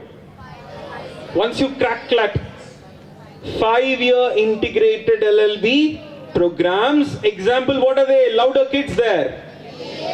BA LLB or BBA LLB. Lovely. So you get to do 5-year program. Does it also give you PG? No. Understand? It's a 5-year integrated program. That doesn't mean you have a PG included in it. No dear. It's BA 2 years and then LLB begins, or BBA 2 years and then what happens? Somebody is not listening. And then what happens? LLB begins. Good. What are the key features there? Look, below we have written, conducted by the Consortium of National Law Universities. All NLUs are involved. Admission to 27. How many of them? You clear CLAT and then you get admitted in any of this 27 LLUs and other affiliated law colleges. Test English, general knowledge. Can we all read it, Nana, so that we remember? Everybody together. Join me. English, general knowledge. Louder. General knowledge. Good. Legal reasoning, logical reasoning, and then finally, what is that? Quantitative techniques. Now imagine you work so hard and you study all of them. How confident would you become about yourself? How much knowledge are you gaining? You study all the subjects, all of them. Domicile and other reservations are also there. When it comes to your seat allotment, that will happen once you're done with your studies and all. The team is there. We have a back-end team to help you with all. We'll help you with applications and everything will happen. Thank you. Let's go to the next slide. Moving to the next one. The next exam is AILET. Now, AILET takes you where? I'll tell you. All India Entrance Test AILET.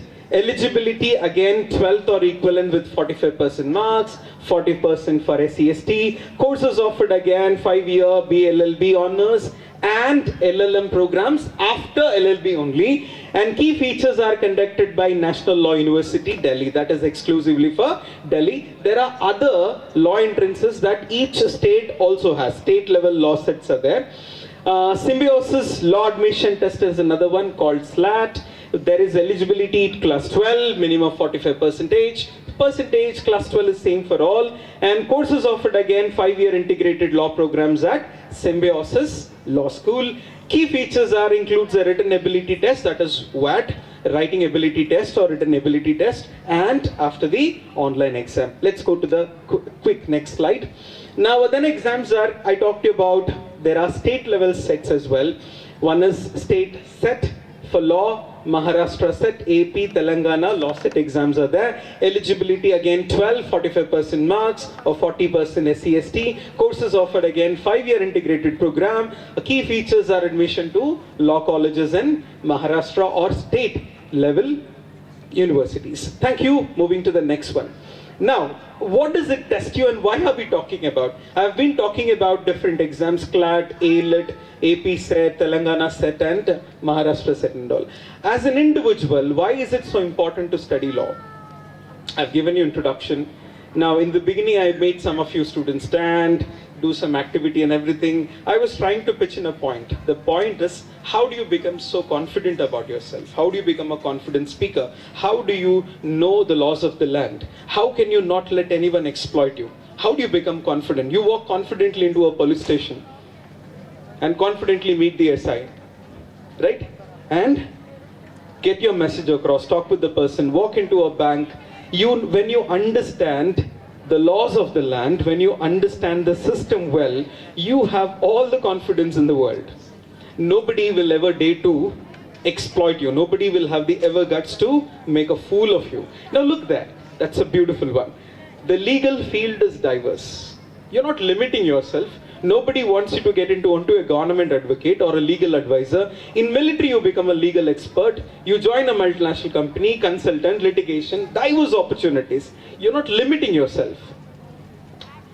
Know your strength. It's very important to know your strengths. Kids sitting there, tomorrow, no, we call this program as Sprouts, right? Why is this program called the Sprouts? Because everybody wants to become a vegan one day, right? Because we have many vegetarians sitting around. What does this word sprout actually mean? There was a beautiful quote below that. You kids should be telling. What was that line written below sprouts? Ah, you lost it. You have lost your ground. What was written below sprouts? There was a beautiful line, sir. There was one line, beautiful line written. What is it? You can't look at that paper and study, dear. Come on. Huh? Put your hands together for that child. What's your name, Nana? Divya. Nitya. Put your hands together for Nitya. It takes a lot of confidence to look into something and read it, Nana. It's not easy. Nitya, you have all the confidence in the world, Nana. Right? She's happy for that, Chandan sir. Okay, moving around. It says every sprout has a potential tree in it, right? Every sprout sitting there, those little kids. One is sleeping, one is happily laying on the parent. Tomorrow you become a potentially big tree. Clap for yourself, Nana. Come on. Clap. This is your world. Tomorrow when you become a legal expert, government advocate, corporate lawyer, okay, we will have cases. Help us out. Align your career choice with what excites. That's a beautiful thing. What excites you the most? When we talk about careers, you kids should first ask yourself, what excites you the most? Right? You see balloons. There was a balloon vendor. I would like to narrate a beautiful story. After the story, I'll ask a question. If you do not answer, what will I do? Nothing. There lived a balloon vendor who sold helium gas-filled balloons. Now he would release this helium gas-filled balloons in the air whenever the business was low. One day the balloons went up in the air and one little boy noticed and came to the balloon vendor and asked, Uncle, does the black colored balloon go as high as the blue colored balloon? The balloon vendor looked down this little boy and answered him. Tell me what could be the answer? The question is, does the black colored balloon go as high as the blue colored balloon? Who has the answer? Only science kids can answer. No. Which color balloon? Does the black colored balloon go as high as the blue colored one? No. Yeah, Nana. No, it doesn't go. Very good boy. Next. Does anybody have a different answer? All the kids, can you join me in saying this? Everybody join me, okay? What is outside the balloon? What matters? What is inside the balloon? How does it matter the balloon is black or blue? What matters is how much helium does the balloon contain. So it doesn't matter how well dressed you are. What matters is what you have inside your brain. If you have something inside, nobody can rob it. Right here? Got it? Lovely. Now align your career with what excites you, what suits you. You never know, dear. It will take time. But the right time will come and you will take a decision in your life and you make your parents proud. And your teachers will give you a grand salute. Now, if you are interested in logical and argumentative, you get into litigation or advocacy. I mean, what inclines you? What kind of a thing should you take? Detail oriented, you become corporate law. You can take talks law. If you're creative enough, you get into intellectual property law. If you're empathetic about the society, you get into human rights or social advocacy. You avoid mainstream too. If you want to avoid the mainstream pressure, don't follow the crowd. Understand what drives you and explore unique fields like technology law, cyber law, or the last one, mediation. If you want to avoid the regular one, you could also get into this. There are multiple opportunities. Success comes from passion, right dear? Everybody who is successful out there, they had something in them called the passion that drove them towards that success, right? Yes or no? You see an egg, how many of you eat egg every day? You break the egg, you kill the life inside it. The egg breaks from inside and a life begins. That's the whole story about it. If you are internally motivated person, nobody can stop you from achieving success. If you are externally motivated, if you should wake up in the morning only when your mother comes to you and pats on your shoulder, kisses on your forehead, or you're scared of your dad's terror and then go to school. That is external motivation. If you work in the company just because on a Monday you have a special menu in the office, you are externally motivated. There's no internal motivation in it. Okay, so success comes from passion. A career aligned with your aptitude ensures growth, satisfaction, and impact. And moving to the next one, and I say thank you. Thank you, everybody. I think it was a lot informative than what we have actually expected. So great. He deserves one more big round of applause, please. I know that making your child a lawyer or some judicial field, but yeah, I think if you see that your child is arguing at home, I think law is something inside. Don't stop them. Like నేనేమంటున్నానంటే మీ పిల్లలు ఒకవేళ మీద బాగా వాదిస్తే maybe one day they also want to become lawyers, so they have that spark in it. And Shadi sir is saying that don't stop it, let them do that, that will nurture sometime. And Shaji and Johab, we have learned so much, but we got a lot of questions too. This is just the information, right? So we'll now have a quick panel discussion. I would like Sai Chandan to come here and traveled all the way from Hyderabad this early morning. Thank you, Alice, for that. And we'll have one teacher from our school and 2 students. I request Alekia madam to come onto the stage along with Mithila and Dakshayani. Please welcome them with a huge round of applause. In the field of commerce, we know we have CA, CFA, BBA, BCom, but what else? Are there any new fields which are upcoming? We have AI in picture now, so is there a blend of any career opportunities which you can explain to the students? Yes, so a lot of technology is getting integrated these days. So a lot of companies are coming up with different tech. Any person who's interested into getting into software engineering or learning about data more can have a lot potential into getting into commerce as well as tech together. So for that, there is no specific course, but you can do a lot of certifications these days on Udemy or by Google, because that helps you come up with new technologies for assisting the company. For example, SAP, that has been worked on every company. They usually use a different kind of basis as to how the whole function works. So you can create more robots to put into places so that the function goes seamlessly. So there's no course as yet, but they can do certifications on Google and Udemy as well. Sir, what are some of the challenges which you faced while doing law, and what was the motivation for you to pursue a career in law? I would like all the questions on law to be answered by my product head, Sai Chandan.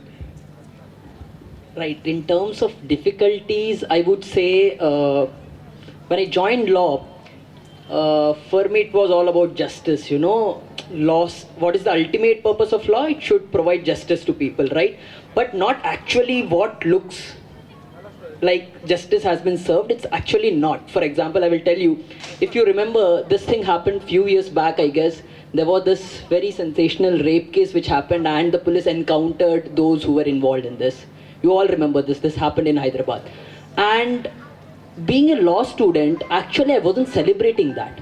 I was deeply moved by what happened on that day, because in a country like ours, where there are so many, big VIPs, VVIPs, and they get special treatment also, I was just thinking, कि ऐसा हो सकता है. It might be possible that this entire thing, right, the rape, the murder was done by someone who is son or a daughter of some high profile, some VIP, and the minister told the police officer, before the name comes out of my son or daughter, go kill them and tell people that these were the 4 people from this village, this small village, who did this.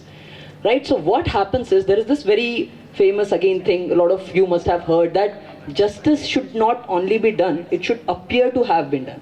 Right? Unless and until you're not following the entire procedure. Nirbhaya rape case is one of the, in terms of people's movement, it's one of the biggest movement, right? After Nirbhaya rape case, we changed a lot of laws, we made a lot of laws convenient for women.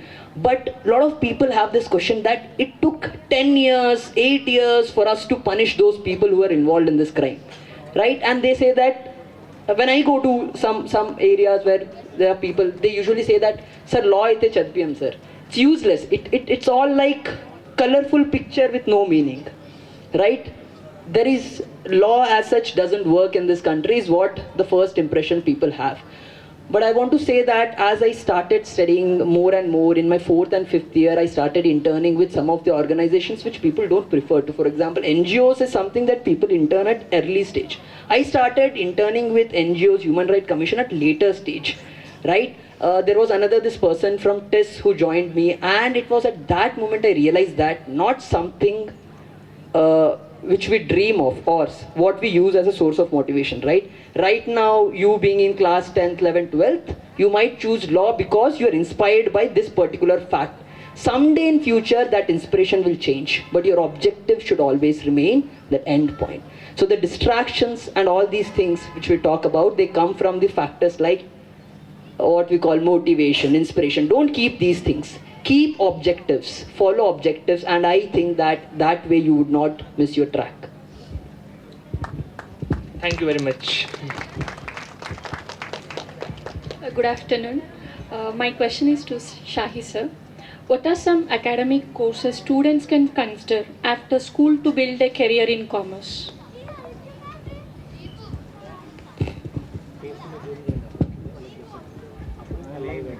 Okay, so after 10th, if at all people want to do, they can do MEC, CEC, because I think that has a lot of commerce.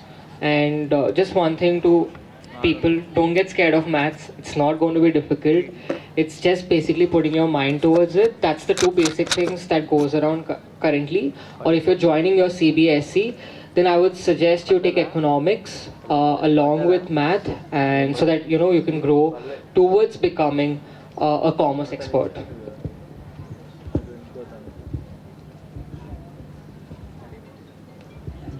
So what skills apart from academics are essential for the student to grab a career in legal? So, allow your kids to have a different perspective, right? I was asked this in my first year of law school after I cracked the CLAT exam. I went to NLU, and my first seminar, it was on rule of law. There is something known as rule of law. I won't get into the technicalities of that, but I was asked, a hunter goes, kills deer. So this deer is saying that I also have family. The hunter is saying I also have family. If I don't kill you, I can't feed my family.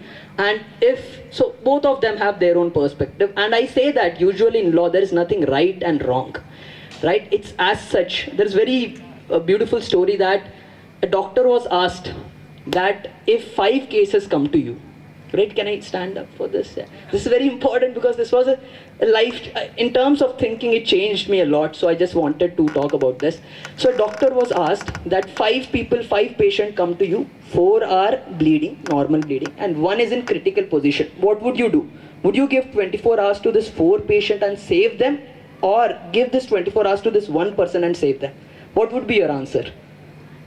Being a doctor, will you give 24 hours to these 4 patients and save 4 lives, and kill 1 person, or vice versa, you give 24 hours to 1 person and then allow 4 people to die? What would you do? What would you do? You would obviously save 4 and kill 1, correct, right? But the same doctor, would he kill a healthy patient, take out his organs and donate it to 10-20 people and save 10-20 people's life? No. So it's not about the number of people dying or living. It's more about categorically what are we thinking about that particular situation. Sometimes, see, ultimately homicide is when 1 person kills another person. But when a soldier kills, the whole country praises. Right? Right? At the same time, if some innocent person is killed by some rowdy shit or someone, we are not so happy. So it's not about, I usually tell that in law, it's not about what is right or wrong. Ultimately, we cannot define what is correct thing to do, what is wrong thing to do. Only thing that we can decide is what are the factors which can mitigate all these things. right? Sometimes we have to justify murder, and sometimes we also have to punish the offender. So the balance between this was the first thing that I learned in law school, and it always has remained with me. So I think that particular thing has taught me that whenever you look at a situation, think of different ways through which you can picture it, right? Whenever you see a situation, you see someone kicking someone else, now step into the shoes of both of them and write two points in your mind, right? What could have made this person to kick the other person? Maybe the other person is thief, or maybe the other person is innocent person who was indeed a thief, but he committed this theft so that he can feed his children, right? There are always perspectives, so build perspective, think from the angle of different people, right? Get into the shoes of other people and always think of this. The first thing that you can do is obviously your parents. If you can understand why your parents think in a particular way, I think you are halfway done. At least before you reach class 12th, you can do that, right? Anyhow, the life has to offer a lot of wonderful things in future, and you will ultimately learn about different perspectives. But as a skill set, I believe the more you can picture yourself in role of different people, the more you are prepared to be in this field. What are the main differences between working in finance, accounting, and business management? So finance and management. So management is like a bigger picture. Finance is a part of management, and accounting is a part of finance. So there's a difference between it. Accounting is where you pass entries. Finance is where you're handling your funds. Management is how you're routing your funds towards the company. What makes law an exciting career, and how can students explore it while in school? Because if I remember my first day at office, and I was very excited because someone told me that this landline which was kept at my table, if I press 3, it will connect me to Pentry and I can order anything that I want and I can eat. I said, this is the best job. है ना? Coffee machine है, 10 type का coffee आता है, sandwich आता है, Maggie आता है desk पे. I said, this is a wonderful job. It was a very good, high-paying job, and it was very nice. Only to realize later that you have sandwich, you have Maggie, you have orange juice, but you don't have time to have it, right? So sometimes what happens is we run after things which we actually don't need. So all these things, Maggie, मेरे को irritation होने लगा. When people used to eat Maggie at my office, I used to say, stop eat Maggie and start working. So that used to happen. But anyhow, if I talk about what should inspire you overall, again, it would take me back to the first proposition that I made, that define objectives in your life. This is something that I want to achieve, right? And it should be one word sentence. It should be more like an hypothesis that we usually use in research, and only test that objective. At every moment, can you achieve it or not? I think that should be fine. I think that's a great round of learnings that we had. Lot of energy from everyone. I hope all this energy reaches to every student here, and you spark kind of interest toward various careers like commerce or law, whatever it is. So with this we'll conclude this session. I request the experts to stay back and the moderator and panel members to take your seats. I welcome our honorable